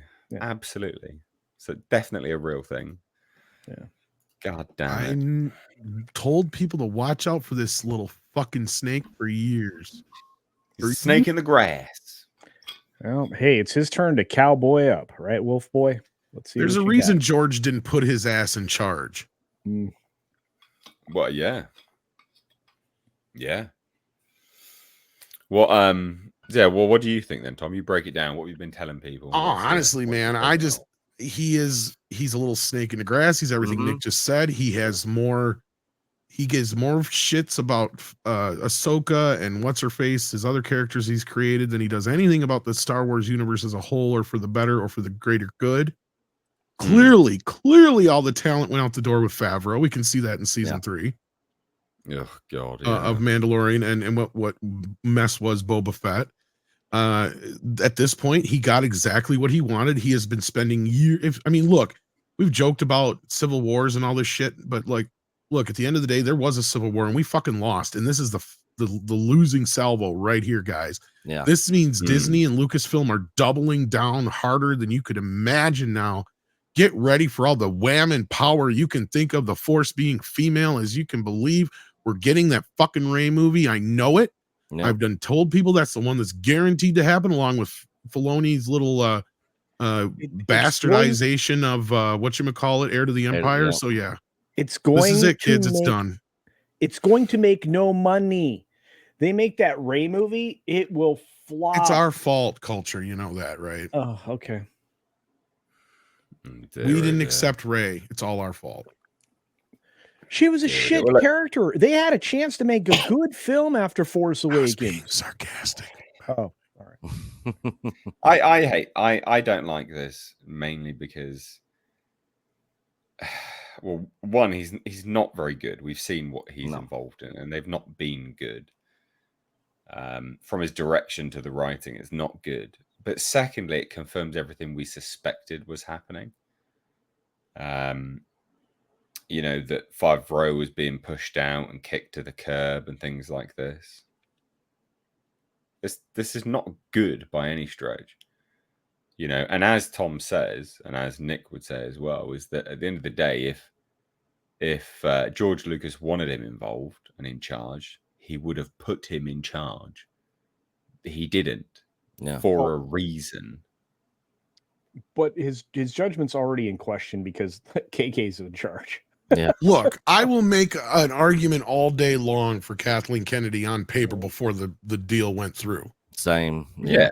Like, that's the problem we have here is Kathleen Kennedy should have and worked out, but she didn't do what she should have done because she got this in her fucking brain that she was going to take over this franchise and make it for women and be in Disney where it's at. That's one place she wouldn't have now, if this would have wound up at Warner Brothers, Sony, anywhere else but Disney, I guarantee you she would have hit a bunch of resistance with this idea of just making Star Wars for girls. Because they'd have been like, what the fuck are you thinking? We bought this so we could sell toys. What the hell? Yeah, and it makes money, makes money as it is. Why do we need a new audience? What do you do? You could literally have not made another fucking Star Wars movie for the rest of the time, for the rest of history, and just sat there, bought Star Wars and banked on the fucking toys for the rest of time. And they were in such a high point at that point that you never had done nothing. They just continued to go. You could have just keep re-releasing the prequels and the original films every few years, created a new generation of fans, made a few cartoons from time to time, and that's it. You'd have been done. You could have kept Star Wars alive for till the end of time. We didn't need any more movies. And I've been saying this forever. Dave Filoni doesn't care anything about George Lucas Star Wars. He is making it his own. He is making his own thing and doing his own thing with no regards to what George created. He says that in all his little comments and speeches when he's talking, but the work that he does and the stuff he puts out does not show that at all. Well, and people are like, well, she did nothing before. No, here's the thing. She worked with Steven Spielberg, Robert Zemeckis, all these other directors. Why was she not bringing in Ron Howard when it mattered, not to just clean up a fucking mess?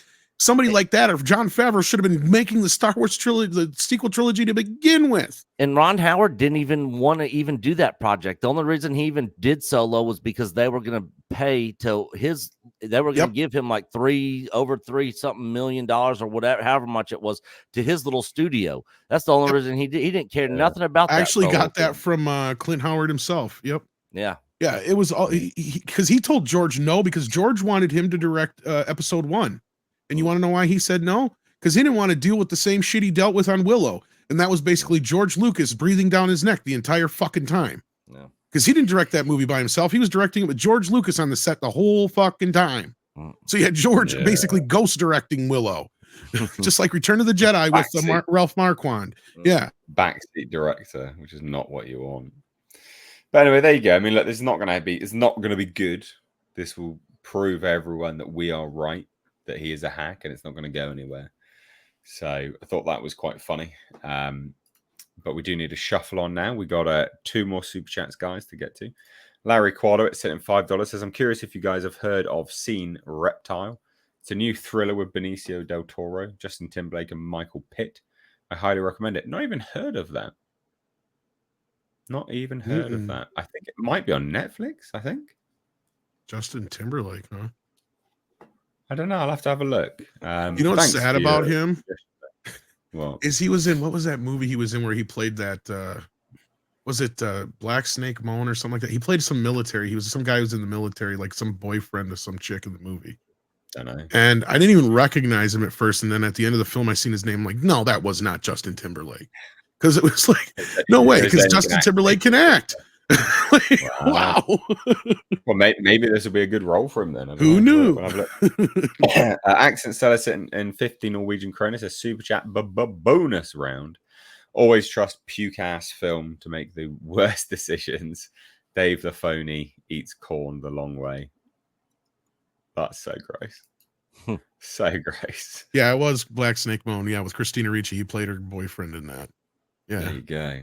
We got one more from Kill Bite for $5. Says KK had Filoni in this role over 2 years ago. They rebranded the title, and now it's breaking news. Well, this is there's a technicality to that. As we explained in the article already, like, yes, before he was already executive creative director. But now he's involved in But the inception point of now, project. as he said just in that interview thing, before everything was already in motion, before he got involved, now he's actually there to, like H just said, at the inception point, and he probably can veto and do other things that enhance powers that he never did before. You can probably steer it as well a bit more. Steer where Oh, I'm sure. He's basically the Kevin Feige now of the only thing that's between him and that, basically the full on being Kevin Feige, is Kathleen Kennedy's there. But she's not handling the creative side of things. He is. Yep. Yeah. Well, anyway, guys, let's shuffle on now.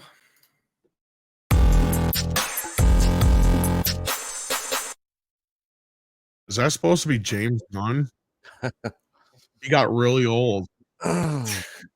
Dear. So we got some Superman Legacy leaks, reveal plot, villain, etc. But some of this has been debunked by James Gunn, but not 100%. So we'll dive into this today. That's some horrible AI Superman. Holy shit! Yeah, I know. Why didn't they fix the cape, man? What the fuck? I don't know. So Superman Legacy leaks have hit the net for James Gunn's launch of the DCU, starring David Corenswet as the Man of Steel, revealing possible plot details and the villain of the movie. So the info isn't totally new, as a lot below has already been said that includes mention of Superman in the Middle East, as well as Brainiac. So this is the interesting stuff. The Middle East thing has allegedly been debunked by James Gunn, but the wording doesn't necessarily mean that that it is fully debunked. So we'll get to that as well. And it says, I'm wondering if Gunn rewrote part of the script, as the Middle East is obviously a sensitive topic right now, because of course it is Gaza, Israel, etc. So Gunn denies the rumor as a fan question on Instagram. Please tell us the terrorist threat in the Middle East storyline rumor isn't true. Gunn replied, it isn't true. Now, what part of that is he debunking? Is it in the Middle East? Is it the terrorist threat? Is it? It's so vague. It could be a nondescript Arab-esque place like Black Adam's location was. We just don't actually know. Like, it's not actually saying anything really. But anyway, let's take a look. Right. So what the leaks come from? Viewer Anon says, heard some stuff about Superman Legacy. I trust the source, but this stuff is always fuzzy. Superman's early in his career and isn't widely known. His big public reveal happens in the Middle East, where terrorists have gotten a hold of Kryptonian tech. Waller and Sam Lane send in the authority to investigate, and they believe Superman is responsible. Superman learned of the tech in the Fortress of Solitude and hopes it will be the missing puzzle piece to discover where he comes from. Anyway, the big bad is Brainiac behind everything. As said in the first post, I trust the source, but it's all a game of telephone with info passed ear to ear. So we'll see how much of this, if anything, pans out. Sounds solid to me, though, if it's true. And then there's 2 extra bits reported. Madison Beer tried out for the movie. It said the role is likely Eve Teschmacher, which may have gone to Dove Cameron. But there's also some other statements is that Waller and Sam send in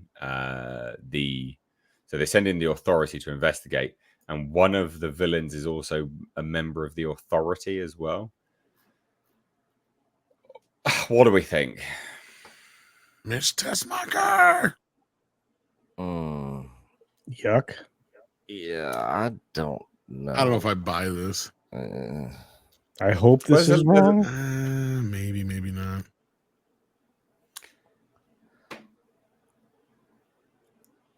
Is that it? That's your thoughts? Don't buy it. I don't know. It sounds so muddled. I expect better out of James Gunn, I guess, at the end of the day. I don't know. It's a little too early for me to trust any kind of fucking leak, because I don't think anybody but James Gunn and very select few people have read this script. Well, I highly even doubt for the auditions they either got completely unrelated lines or they got lines from the Donner Superman or something like that. Well, I highly doubt James Gunn would want any of this leaking out yet. Yeah, But I you have a say feeling that, it was all But Donner you say lines. that. Yeah. No, you say that though. But the rumors and leaks about casting have come true. So there's clearly plot points circulating around. Casting is clearly different than people plot leaking points, though. stuff. I guess. I mean, is what I'm saying. Though. Like, that's my point. Is that he can cast somebody without any of those people seeing the script until they're actually in, ready to shoot. See, that's the thing is you can use other things to cast somebody with, and unless you're somebody who's high up on the food chain, you can't demand shit, right? Like, there's even some big A-list actors who don't even get to read these scripts as a whole, right? So they don't even know half the time what's going on in most of them. That's So, true. yeah. So if I'm understanding this correctly, he's pretty much going to already be established in the movie, like doing this thing. They're not really. He's going to be a bit of a nobody. Is what they say. He's early in his career. Not many people really know who he is. So it's like another origin story. Yeah. Well, yeah, but no. According to James Gunn, it's not an origin story, even though it very clearly is an origin story. Yeah. But yeah, it says isn't widely known. So we know that. We knew that anyway. So I don't know. I don't know whether I buy it. Let's run on the premise that this is true. What do we actually think if this is true? I don't know if I trust him to get Superman right. Bad direction to go in. I mean, for me, I'd like to see him already established and everybody knows who he is. He's, it's just I don't know about this. Hardly anybody knows him. He's trying to find out where he came from, all this sort of thing. It's like we've seen that story already several times. Why would you be doing this again? The Batman origin, we see it all the time. We know it. Yeah, we don't need to see that again. We don't need to see Spider-Man origin again. These characters have been around for so long. If you don't know the origin story, you've been living under a rock by now. Yeah. Culture, if true, what do you think? Boo. I mean, I have no excitement here. First of all, I'm with Tom. I don't think we got the actual, any of the actual settings or any of the actual script. I don't think it's left, the safe or wherever Gunn happens to keep it, his laptop or whatnot. And if any of these are accurate, or if it all turns out to be accurate, also boo. So it's fine. Okay. I mean, I knew this was not a lot of positivity here. Yeah, normally I'm more positive about stuff, right? Especially first look and everything. I mean, the cast looks like it might be all right, except there's too many. Not only that, their prediction for Miss Tessmacher wasn't even close. If That's what true. we got here is true. Yeah, we got Sarah Sampiao, however you say that fucking name, and they got two other names here that they predicted, and yeah, neither one of them are the names. True. So, all right. Well, but if true, I'm not good, saying it's not. There's not any truth to it, but I wonder if we're just not getting little mixed bits, true. and they are even hedging it quite a bit, so it feels like there might have been some rewrites in between. Yeah. Context. That's true. But yeah, not massively positive on it. Is what I'm sensing from everyone, which is fine because I agree. I'm not enamored with it anyway. I mean, I guess I don't necessarily have an issue with it, other than this excessive use of all these other characters. Like, why can't it just be a super? I'd say the excessive use of the Middle East, for goodness sake. Like, well, they said they already wrote that out, probably. So, well, yeah, I mean, obviously, yeah, but that's just generic. But to me, that feels a lot like Man of Steel's plot, almost. At least that portion of it, right? Like, because he turns on the ship, and that's what signals to Zod that he's there, and all that shit. And then you have them meeting up in the desert there with the all that stuff. Sounds very similar to Man of Steel. So I'm just kind of going, yeah, it does. Yeah. I doubt they're going to try and do anything remotely like Man of Steel. I have a feeling in that respect and they're doing a heavy duty job trying to cast very classic versions of these people. Like the kid they got playing Jimmy Olsen. I mean, come on. I mean, how much closer can you get? Because I think he's one of the people that I said I would love to see play the role. Yeah. And I'm just sitting here going, this cast is pretty damn good. Like, I'm curious to see what he's gotten in mind here with this. And he's been talking a lot of, Richard Donner stuff and stuff like that. And he's been posting some stuff to let everybody know. I think he's going to bring the trunks back as well. So it'll be a more classic look Superman, I bet. So I don't know. I'm curious to see what he pulled on that. I think he said he wasn't decided on the trunk. No, I think he said he already made his decision, but he was asking people what they thought. That's what I think he worded it as. If I remember that tweet. Right. And he showed all those posters. All those posters have Superman in the trunks. True. Well, anyway, let's shuffle on now to some super chats. Then we'll move off to our next topic. You want to support the show, guys? Super chats are the way to do it and join in the conversation. Tom Workin sent in $2, says Black Snape Moan. Don't know what that's referencing. Well, Black Snake Moan and then Black Snape, like the character. Oh God, yeah, of course. Yeah, sorry. It's long ass weekend. I got a work call. I'll be right back, guys. Bye then. Okay. That joke was so bad it made Nick run to go make a work call. No, I'm just kidding. Running with Scissors set in $10. Says predictions: Rebel Moon, Snyder unsupervised will still give stunning cinematography and soundtracks, but can go off the rails too. Sucker Punch, for instance. Yes, I agree. Netflix are very bad with their editing as well, so these films tend to be overlong on Netflix. A film which surprised me was The Killer. That wasn't overlong. I think that was about right, to be fair. But Rebel Moon, nah, it's going to be too long. I agree with. I think it's going to get two. I think it's going to get two kind of reactions. You're going to get the one reaction where it's like, "Yep," but just the same kind of reactions you got to the Dead movie he did recently for Netflix. Yeah, most people are going to say it sucks to high heaven or not like it, and they're just going to be like, it's pretentious as hell and whatnot, and it's not going to do all that well probably at the end of the day. But you also have the contingency of there's going to be a bunch of people who will watch it out of curiosity, go, okay, so this is what he was supposed to do for Star Wars. Is it better than anything Star Wars has done right now? So you're going to have a shit ton, and this is where it's going to get funny. A shit ton of the Snyder bros are going to start going after Disney, going, you should have let him make a Star Wars movie, which is going to be hilarious. Because really, at the end of the day, all he's really doing is remaking Battle Beyond the Stars with a bunch of strong women. Right. Okay. Yeah. So culture apparently has something for us. I do. Do you want to intro what this is? Yeah, we should have run this during the previous bit when we were talking about Grace Randolph, and I'm not going to run. Well, that was an impromptu. What dumb shit did she say? This isn't. This is just her being silly. I think you guys will like it. She's being silly. All right. So. Does she know how to be silly? And this is the thanks I get. Do. That's right. Any movie that sends you leaving the theater singing is A-okay in my book. There you go. God, her voice is so bad.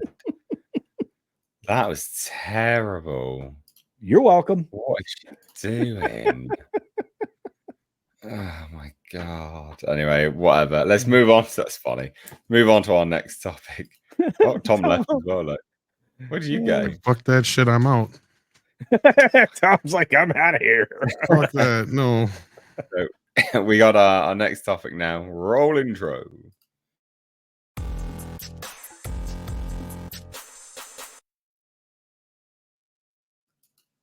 Abysmal. So we know that this has been massively delayed. Apparently, it's going back for 5 months worth of reshoots. 5. Yep. That's more than a standard principal photography shoot. 5 months of reshoots, allegedly, just to cut out and rework 3 sequences of the film. Yeah, 3 sequences: Act 1, 2, and 3. Yeah, they must be. So let's take a look. So a new rumor offers why Captain America Brave New World has been delayed by a whopping 7 months, which makes it sound as if the entire film has to be reshot. Yes. Jeff Snyder previously said that 3 major sequences will be cut from the movie and that reshoots will happen for 5 months from January to May. Now, Daniel RPK has chimed in and gave a reason for the delay. According to the info, Captain America Brave New World needs to add more action scenes. That's not 5 months worth of shooting. Apparently, Captain America Brave New World was delayed because Marvel felt that the action sequences in the film were not big or satisfying enough when compared to the previous Captain America films, which include Civil War and The Winter Soldier. So if you put two of the rumors together, the three major sequences need to be recut and reshot because the action isn't all that good and doesn't live up to the two previous Captain America films directed by the Russos. It's pretty bad. 5 months of reshoots is more than a normal production, so that's terrible. It also has a Valentine's Day release date as well, which that's definitely going to change. Why are you going to release this on Valentine's Day? Because that's been the sweet spot for comic book movies and stuff lately, with like Deadpool and all that business. Maybe. Well, apparently it's a paranoid thriller as well. So they're trying to redo Winter Soldier again? Sounds like it, yeah. Apparently it's going to have loads of Hulks in it, but then we've had nothing about Mark Ruffalo or Tatiana Maslany, so who knows? Was that our first look, or is that just a fake picture there of Oh, that's just a bit of artwork. Oh, okay. I was going to say, yeah, God knows. I'm a Red Hulk. But what do we think? I mean, this is 5 months. This is Marvel dying. This is them struggling. Again, we alluded to it earlier. Almost as bad as having a Black Panther movie without Black Panther in it, right? I mean, who the fuck wants a Captain America movie without Captain America in it? I don't give a shit. Yeah. Falcon, the fact that they changed him to a Captain America character is nothing but an insult. Everybody's said this before. They've had their rants and raves on it, and I totally agree. He was a very well-established character. I mean, he's been around for a long, long time. In fact, I have a very awesome like Marvel poster that I believe Jack Kirby drew, that he's one of the characters that made the cut. So like this was an old school poster just loaded up with Marvel characters. And yeah, the fact that he made the cut was a big deal because at that point there wasn't a lot of black characters, and Marvel was just Marvel at that point. Like it was just the comics and such, and not like the big movie franchise it is now. But either way, point is, people knew who he was. Anthony Mackie was beloved as a character. Nobody asked for this. It's just the sort of pandering that's gotten Disney to the point where they're at right now, and it's just they're going to fall flat on their face. I don't even know why they're bothering. This is what Andre calls throwing good money after bad, right? Because you've already spent the money on this bitch. It sucks. It's gonna suck no matter how good you make the action sequences are not going to make the movie. If the movie sucks one way or the other, it doesn't matter. You can have shit action sequences in a wonderful film. Yeah. Well, I guess the only saving grace for this, right, is that this was still in the edit bay, so they've not done any VFX for it. So they're going to save some money. Well, they'd I thought that's probably right. I don't think they would have done any VFX. It depends on how they cycled it, though. I mean, oftentimes they will send the VFX house their idea of previs, and they say, "We need you to make this scene," and they're I mean, they may have been working on it elsewhere, but I think you're right. I mean, they'll save some money. The biggest problem is that 5 months is that's so long. It's a movie and a half almost now. I mean, like, are they having to train for fight scenes? Are they going to try to do it for real? I mean, just it is bizarre. I mean, that is a whole movie. That is them reshooting the movie. But people are like, yeah, it's just some action sequences. No, it's definitely not. That is an entire film's worth of reshoots. The reason that we make fun of the visual effects these days is because they do them all in CGI. There's what fight scene outside of a few close-up shots, and maybe a little bit for coverage or whatever, some pickups here and there to get angles right. No, I'm like, that's a whole movie. You're shooting a movie. You in 5 months you could shoot almost 2 movies. I mean, Yeah, because standard principal photography is like 12 weeks. Yeah. So strange. It's such a lot. And you'd think that the trades would be a bit more, on it. Like this isn't good. This is really bad. Like what on earth is going on here? So yeah, but I mean, again, this is a symptom of what's happening with Marvel. They are trying to course correct, I think, very clearly, but that's not going to work because they're working off of bad scripts from the off. But does this not sound like? Does it not seem like they're trying to course correct at least? Because that's what it says to me. It does, but I don't know if it's going to help. Right? Like that's what I was. Oh, of course, it's not going to help. You got I know that goes without asking, but like, I'm happy to see them try to course correct. But as we were just talking about earlier with the other stories, they're never going to learn the right lesson. The only way I would say they maybe learn the right lesson is if they sat back and looked at this and they did a test screening, because they probably did some sort of internal test screening of sorts, and I bet you all the cards came back with, where's Captain America? This was supposed to be a Captain America movie. Yeah, I bet you anything, because no one's. This is going to be the first big screen Captain America Falcon iteration, won't it? There's not been anything because the series that did it was an MCU show only on Disney Plus, and he's never appeared in a movie as Captain America at all. And I think this is what has been a problem going forward since Doctor Strange, right? And that's the only reason why Love and Thunder and Guardians of the Galaxy 3 have been the only Marvel movies in the last 3 years now that have actually managed to gain any audience besides Spider-Man No Way Home. And that is because the last two had nothing to do with anything else before, and they just were sequels to their previous films, as opposed to Doctor Strange, the former, which was a sequel to WandaVision and stuff like that, instead of actually being a sequel to Doctor Strange and Spider-Man No Way Home, which was the last movie most people had saw over $1 billion, almost $2 billion worth of people saw in the theaters, right? Like, so like, or was it over 2 billion, Culture? I can't remember. 2 billion, over 2 billion. Yeah, it was over 2 billion. Yeah. Right. So like at that point, that is where they fucked up, because you had a lot of people go to see Doctor Strange and they were like, wait a minute, what the fuck is this about? Like, what's this? Because they didn't see WandaVision. You're literally looking at a small percentage of people that actually saw WandaVision.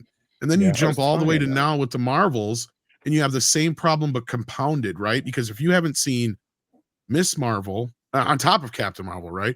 Miss Marvel, WandaVision, Secret Wars, and I swear there's like Echo. Well, no, not really Echo, but a little bit Echo. So, no, Hawkeye, I mean. Hawkeye, yeah. But no, so just a little bit. And kind of have an idea of who the X-Men are. You're completely fucking lost otherwise, because a lot of this stuff is a sequel to that. So you have this problem now. You compounded upon compounded upon compounded. And Miss Marvel, as we've said before, and we all know, is the lowest rated of all these Marvel shows. Yeah. So that's why this movie is failing. Doesn't matter if the character's likable or not. Guess what? You go into this movie, you don't know jack shit about the character, because they don't really give you but a little animated sequence about her, and they don't give you any recap whatsoever. There should have been a whole recap of who this person is, right? Same thing with Monica Rambeau. Captain Marvel, fuck, she's got her own movie already, and she's the only one who kind of got more of a recap. It's like, what the hell we need to know about her for? So yeah. Well, that's what's going to happen with this film. And I agree. That was my whole point I was getting back to, is here we are right back again to the same exact fucking problem. Why? Because this is now not just a sequel to Captain America and the Avenger films. This is a sequel to the fucking Winter Soldier and Captain Falcon show that was on Disney Plus. That's a problem, on top of Secret Wars and whatever else is tacked onto this now. Because it's an old show now as well. That was out a couple of years back now, wasn't it? That was the first of the Marvel shows, yes. So literally a couple of years. Yeah, that's bad. Real bad. Oof. When I've said it for a while, the only Captain, and this is the last I'll say about it, and I'll shut the fuck up. The only Captain America story that I think anybody wants to see right now is that Captain America story of him going through time and putting the stones back. Yeah. Agreed. That'd be epic. Yep. That's how you get bums on seats again and Chris Evans back, because you're like, just do that film. Is that all right? Yeah, cool. And not only that, you leave a tease at the end that Black Widow isn't dead now, because, like I said, we know we have to leave something behind to take the stone, but what happens if you bring it back? Yeah. Yep. And plus, you could have got to see him going face to face with Red Skull again, but then having to realize it's not really Red Skull anymore. But anyway, that's it. I'm done. Well, No, it's there's all right. It's good. there's so many things he could do, right? I mean, honestly, but nobody wants Falcon Cap. I mean, let's just say it, put it right out there.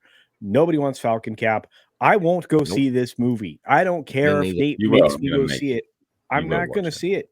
No. You will watch it. We need to. You will watch it. Okay.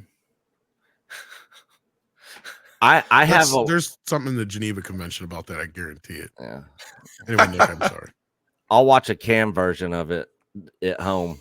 All right, fair enough. Yeah, that's fine. I don't mind. Yeah, if someone sends me a link, then I click on links. That's all I'm gonna say. And Nick is going to watch the Alex Braun version of the film. Yeah. Axel Braun, but yeah. Axel Braun, that's right. Which is sad because I heard he's retiring. What? Yeah, that's what I heard. 0-0. Right. Well, anyway, guys, we got some super chats to get to real quick. £2 from Gary. Hashtag bring back Snyder's Star Wars verse. Get ready, Just wait, kids. mate. You're ahead of the curve. Just you wait. I'm predicting it.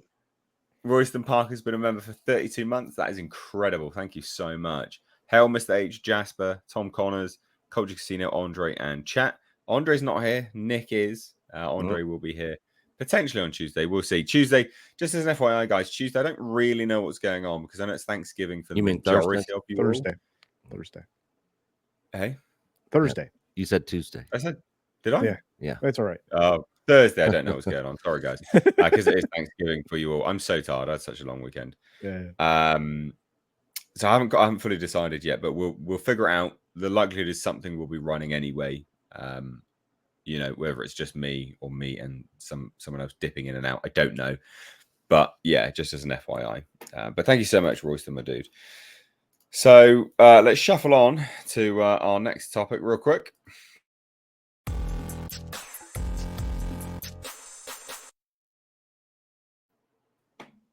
Jackie Chan and Ralph Macchio are in a new Karate Kid movie. What the fuck? I saw this. Yeah. Why? Oh, What is this? They already said that the Jackie Chan one was a completely different universe back when they. It's the multiverse. Yeah, it's the multiverse. So now they're doing multiverse with Karate Kid. Who knows? I don't know. It couldn't be worse than the movie that they made with Will Smith's son. Oh God! Don't just wait. It could be. It could be. Call it the Karate Kid cinematic universe. Jackie Chan and Ralph Macchio, both of whom starred in Karate Kid movies decades apart, are set to reprise their characters in a new film. I don't get it. I don't understand. So apparently, Jonathan Entwistle, who's actually really good, I really like him. He's done some very good stuff. So he's directing the movie, and the studio is positioning it as the fusing and continuing the mythology of the original franchise. I don't really get it. This was announced last year, actually. It has nothing to do with the makers of Cobra Kai. Ralph Macchio had nothing to do with this up until recently. In fact, when he was recently asked about this, he said, yeah, I heard about it, but I have not received a phone call yet. So clearly, as soon as the strike was over, they figured this thing out. Well, check this out. So there's a global search for the actor to play the erstwhile title character launched today. What? They're getting a kid from China. Why? I don't know. All right. With Chan and Macchio kicking things off with an introductory video seen below. Rob Lieber, whose credits include Peter Rabbit, Alexander and the Terrible, Horrible, No Good, Very Bad Day, wrote the script. The plot line is hiding in the back of the dojo. What? Okay, so they're claiming. Okay, I kind of get this. I'm interpreting this. What they're saying is this is going to be a sequel movie to the series, the other movies, all that shit. And there's going to be some kid probably hiding in the back of the dojo. No, I don't know. Fuck, this is just a stupid fucking idea. Yeah. What are they thinking? It's known that the latest iteration will bring the story to the East Coast and focus on a teen from China. Well, we know who they're trying to appeal to, don't we, ladies and gents? China Cash. This sounds fucking terrible. That's why Jackie Chan's in it. I'd rather them just make the sequel to the Jackie Chan movie if this is what they're going to do and keep Machio out of it. Yeah. I wish Machio would just quit this project completely. The only thing I can think is going for it, sorry, Nick, is that Machio has always said, and he has been very, very fucking protective of the Karate Kid legacy. Yeah. The only thing that has me kind of going, okay, maybe there's something to this, is that he signed on. So that means there must be something to this that he saw in it that was worthwhile. Now, unless they're doing what Script Doctor said, which would be the only way I could accept this, and that is literally having Jackie Chan play himself in this, where he's making a movie in the valley or something like that, and it just happens to be they run, whatever. Maybe he hires a kid from his dojo or something. I don't know. But that's not going to happen because that's way too fucking meta for them to even think about. It literally said Jackie Chan is reprising. That's what I said. So it's already going to be he's coming over from, because that's the thing. The only thing they got going for it is that they didn't call his character Mr. Miyagi in the fucking remake. That's the only thing they got going for it. Well, they're also moving it to the East Coast. Yeah. What would Ralph Macchio have to do? I just don't. It's a soulless cash grab. This is fucking garbage. Well, I'm holding in, Mecca. Put a chick in it. Yeah. Make her get it. Make it lame. Well, we already had the female Karate Kid, so that wouldn't be original. But just for a fact. Put a chick in it and make her name it gay. Yeah. Doesn't need to be original. Just needs to be pandering. Yeah, well, and money laundering. I mean, karate is Japanese, apparently. So good times, I guess. Well, that was the other thing that people argue about the Karate Kid remake is that he's not learning karate. It's kung fu. Well, Eric, according to Kung Fu Kid. According to these social justice warriors, it's all the bloody same. And they probably think Jackie Chan, it might be Japanese anyway. So that's what these people think, mate. Oh, and boy, you know the two photos they put up for the article? I'm like, wow, they went back 30 years to get. I was going to say, well, did you watch the cringe fucking video? No. Well, I can't watch it properly because Sony likes the copyright claim. But here it is. Wow. Well, they usually drop them. I've had, but he actually because this is what pisses me off is that remake. I know some people think it's okay, but it is the palest ripoff of the original film. Oh yeah, 100% it is. Like take your jacket off, put it on the ground, pick it up, put it back on. That is the dumbest shit in the fucking world. I'm like, you replaced wax on, wax off with this, one of the greatest fucking moments in cinema history. I hated that movie. Like, who wasn't a kid the first time they saw the Karate Kid and put that shit all together the first time? I mean, never ever knew about it before. Yeah. You're sitting there watching the movie, the kid's like, you're with Daniel at that point. You're like, he's bitchy. He's like, I've been your goddamn slave. I ain't been learning a damn thing. He's like, all right, show me sand the floor. He's like, and you're like, he gets on and he's like, no. Show me sand the floor. And then you learn, he's like, he's been learning this whole fucking time. Now show me wax on, wax off, paint the fence. That shit was fucking brilliant. No. Take your jacket off, pick it up, put it back on. Fucking stupid and dumb. And I'm sorry, that whole movie was dumb because he's way too young. First of all, it's just a fucking passion project for Will Smith to put his fucking kid in. Is all it was. Right. Jackie Chan was the only good thing in that whole fucking movie. And that's the sad part about this is like, okay, so yeah, you take the one good thing out of that and transplant it into here. Why? Tommy, you see me angry. That's how you really feel, mate. Yeah. Oh, I fucking hated that movie. I was so pissed about it. Because it's like Very Jackie good. Chan gives arguably his best performance in his entire life in one of the worst movies ever made. That's why. Yeah, agree with that. That's funny. Agree with that. His Oh, first dear, time he's dear, right. actually fucking acting, like, and not just being Jackie Chan.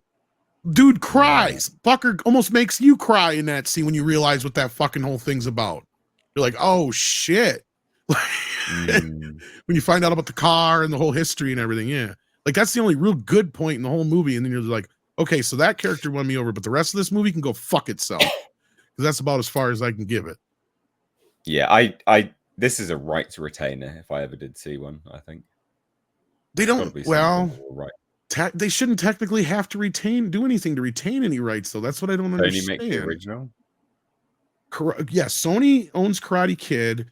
Will Smith's it Overbrook proper outright. Entertainment bought into it with the rights with and that was way back when. And they've owned it all this time to where these guys had to go through them to get Cobra Kai made. Right? How And long? they turned it down. How long ago? No, stop. How long ago was Karate Kid originally made? The first one. The original, 1984. Yeah. Okay. So way back when. So the original owner, I don't know if he went back or the original author, which the name just escaped me. I was going to say because 25 years is a time. I think if he went back and got it, he probably just sold the rights right back to Sony, is what he did. Right. And Overbrook Entertainment is what I'm thinking, because the time that would have happened would have been at the time of around the remake, and they still own the rights because they had to go through Overbrook Entertainment to get this done. And what finally convinced them, because they said no like twice before to these guys, and what finally convinced them is like, we'll do it as a series and you just put it on streaming, and if it don't work out, then it doesn't matter. Jaden can still do another movie. And they're like, all right, fine. So like at that point, because they were still trying to get a Karate Kid 2 off the ground. There was a Karate Kid 2 ready to go. It almost started shooting. Jackie Chan was coming back. I don't know what ended it, but the whole plot was Jackie Chan's character gets killed in the beginning by the Yakuza, and it was about Jaden going around fucking defending him. It's like avenging him's death. It's like, what the fuck does that got to do with the Karate Kid? Yeah. That's terrible. Sounds like trying to turn him into an action star. It's like, what the hell is that? That's terrible. Let's shuffle on to some of these super. Well, I've got one more super chat to get to. Sorry. It's from Gareth, £5. Says they should bring Will Smith into it so we can teach them how to slap. Yeah, he doesn't know how to slap. No. Here comes the man in slap. That is well, great. he knows Anyway, how to slap cheeks, allegedly. we got some more breaking news, guys. Off to our next topic.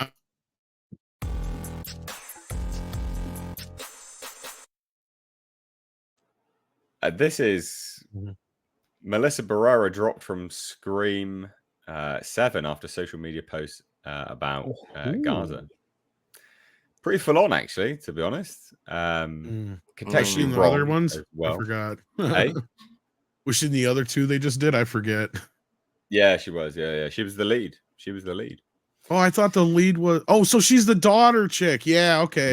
Yeah. Yeah, it's all right. I hate the stupid fucking movies anyway. I don't care. She was Melissa the dumbest Barrera is character. no longer starring in Scream 7. The actor was dropped from the project after a series of social media posts in the wake of the Israel-Hamas war. And she said this. Work call. I'll be right back. Yeah. Gaza is currently being treated like a concentration camp. No, it's not. Demonstrably, that's not true whatsoever. Cornering everyone together with nowhere to go, no electricity, no water. Well, it is important to note, ladies and gents, if you didn't know, that the other side of that element is controlled by Egypt, and they don't want them either. So they don't really get any flack in that, though, which is always a bit bizarre, I find. Did anyone know that? Hope you all knew that. Did you know that, Culture? What part? Well, there's two borders, isn't there? Right? Yeah. Egypt's border, they don't let them out. No. Egypt doesn't want Palestinians in Egypt either. No. But it's interesting how Egypt never cops any flack for being like, no, you fucking stay in there. Thank you very much. Well, they protect their border. Precisely. Anyway, people have learned nothing from our histories. And just like our histories, people are still silently watching it all happen. It's not silent. I was in London recently, and there are so many people just relentlessly marching down the bloody street because this is the next thing to jump on, stating from the river to the sea, etc., which literally calls for an area of an actual genocide to occur with that statement itself. So, bit odd, but never mind. This is genocide and ethnic cleansing. Not really, because if they wanted to genocide them, they actually could. Yeah, it wouldn't take like them that. much. Yeah. They could literally do it like that. And it is funny. It's important to note just basic facts is that loads of people have said, well, you know, it's real bad for them and blah, blah, blah. It's actually important to note that the population of Gaza has consistently increased. So it's not a genocide. It's consistently increased over the years. They're not. It's constantly increasing. Not a small amount either, actually, quite a lot. So anyway, she's a dumb bitch, like most people that are just jumping on this as the next big thing. As far as Scream goes, I don't think they're worried because more people are just happy. Jenna Ortega is the real draw for the Scream films anyway. Oh, hugely. And the thing is, they will rewrite this all around her now. Oh yeah, Jenna Ortega. Which would this was the. Go ahead, sorry, Tom. I was just saying because this was the dumbest fucking character in the world anyway. Like I put this right up there with Jar Jar Binks and as far as worst characters ever, right? Yeah, because for those who don't know, I'm going to spoil the movie for you right now because if you ain't seen this 3 years, tough shit.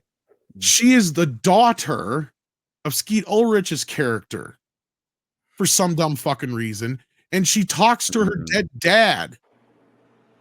And they treat him like some weird anti-hero character now. Yeah. It's like it is fucking awkward. Sorry, culture you were about to say. No, I was just going to support you and say they need to focus the next film on Jenna Ortega. That's a win. Yeah. She has gravitas. Yeah, she's good. And they started to do that in the recent one that came out. What was it, 6 or something like that? There's a little bit more focus on Jenna. So they will probably push that a little bit more now. But they will obviously push that now. I mean, look, at the end of the day, you can think whatever you want. You know, I'm not going to get overly political here on the podcast. However, it's a demonstrable fact. Hamas is a terrorist organization. If you support them, you're fucking scum. There's literally no way around it. We can all agree on that.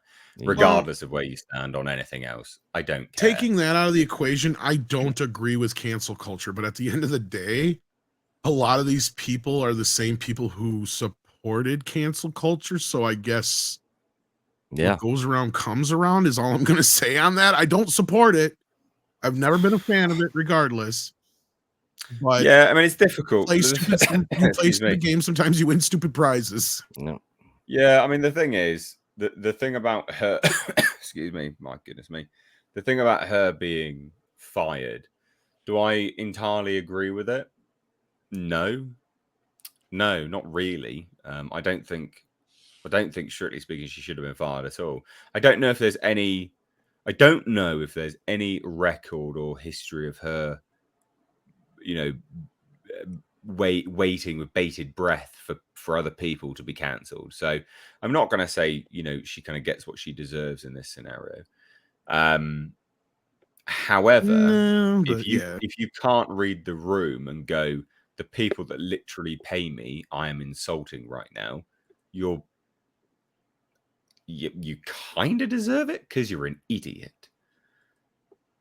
Yeah, but that's most actors and actresses. I mean, honestly, they're not not stupid. They're not rocket surgeons, man. Yeah. Well, let me put it on a more like isolated level. It'd be like me going out on a rant, like an anti-Norwegian rant right now, and me being very surprised that Andre would fire me tomorrow. Exactly. That's exactly what I'm getting at. Yeah, exactly. Yeah. It's like, why are you surprised you're fired? Like, have some foresight to understand who's paying you.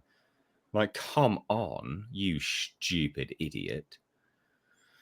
Yeah. So some of your beliefs and takes on stuff in certain instances should probably keep to yourself. Yeah. Precisely. So I'm not going to get political. I'm not here to talk about the situation that occurred. Honestly, I'll give Andre credit that he probably wouldn't fire me, to be honest with you, because he's not that little of a person. But at the end of the day, it's just understandable if you're going to sit there. And I mean, this is actually worse than that. Like if I were to say some really racist shit about people from Norway or something like that, or what have you, like then that would be kind of more of an equivalent, I guess, in a way. But even still, yeah. Well, there you go. She's gone. Will she have a career after this? Probably not, actually, to be honest, because this was all she was really in. She wasn't in that much. Unfortunately, stupidity trumps. Well, stupidity has been trumped here with being fired, I guess. I mean, you can't really do much with that. But yeah, there you go, ladies and gents. There you go. What can you say to that? Not much else really to say. It is what it is. But yeah, not trying to get too political or anything like that. But anyway, we'll shuffle on now. Gary sent in £2. Says, what if Jackie plays a young Miyagi before Daniel? Wouldn't make sense. That wouldn't work. Well, yeah, because he's like older than Miyagi was anyway at this point in real life. Yeah.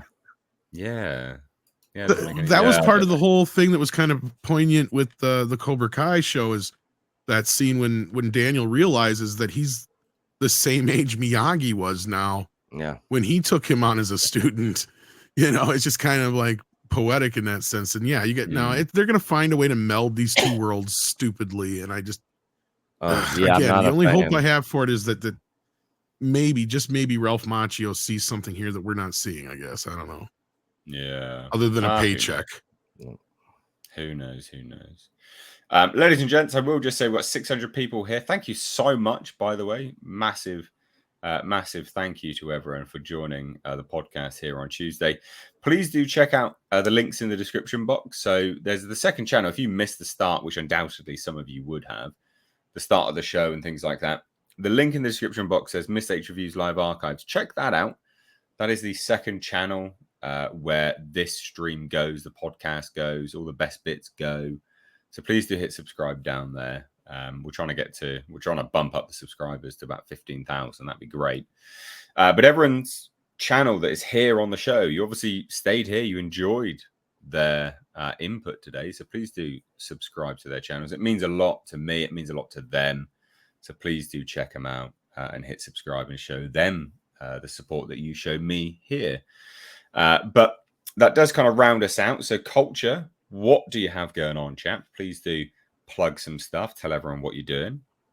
I think I dropped a video today. I don't know. I just send them to the editor.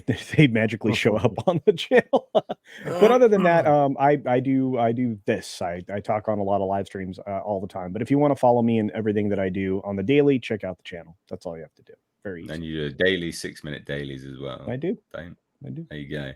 Nick, what you got going on real quick? Saturday stream this Saturday. It'll be our last Saturday night live stream. We are moving our Saturday night streams to Thursday nights. So we have our weekends off, and then premiering on December 8th, I'm going to be doing an afternoon show with Mexican Iron Man, Stone Loki, and we're going to have rotating guests coming in and out on Fridays from when is 2 that? to 3. Yeah, first one will be December 8th. And when was that? Very nice. When Saturday from what to when? Oh, yeah. So this Saturday is our last Saturday night stream. Oh, it was from Friday. No, the last bit. Yeah. Yeah. And then we're moving our streams to Thursday nights. And then starting December 8th, I'll be doing an afternoon show for 1 hour from 2 to 3 with Mexican Iron Man, Stone Loki, and rotating guests in and out. And it'll be sort of same as this same thing here. But we're only going to do it for an hour. Cool.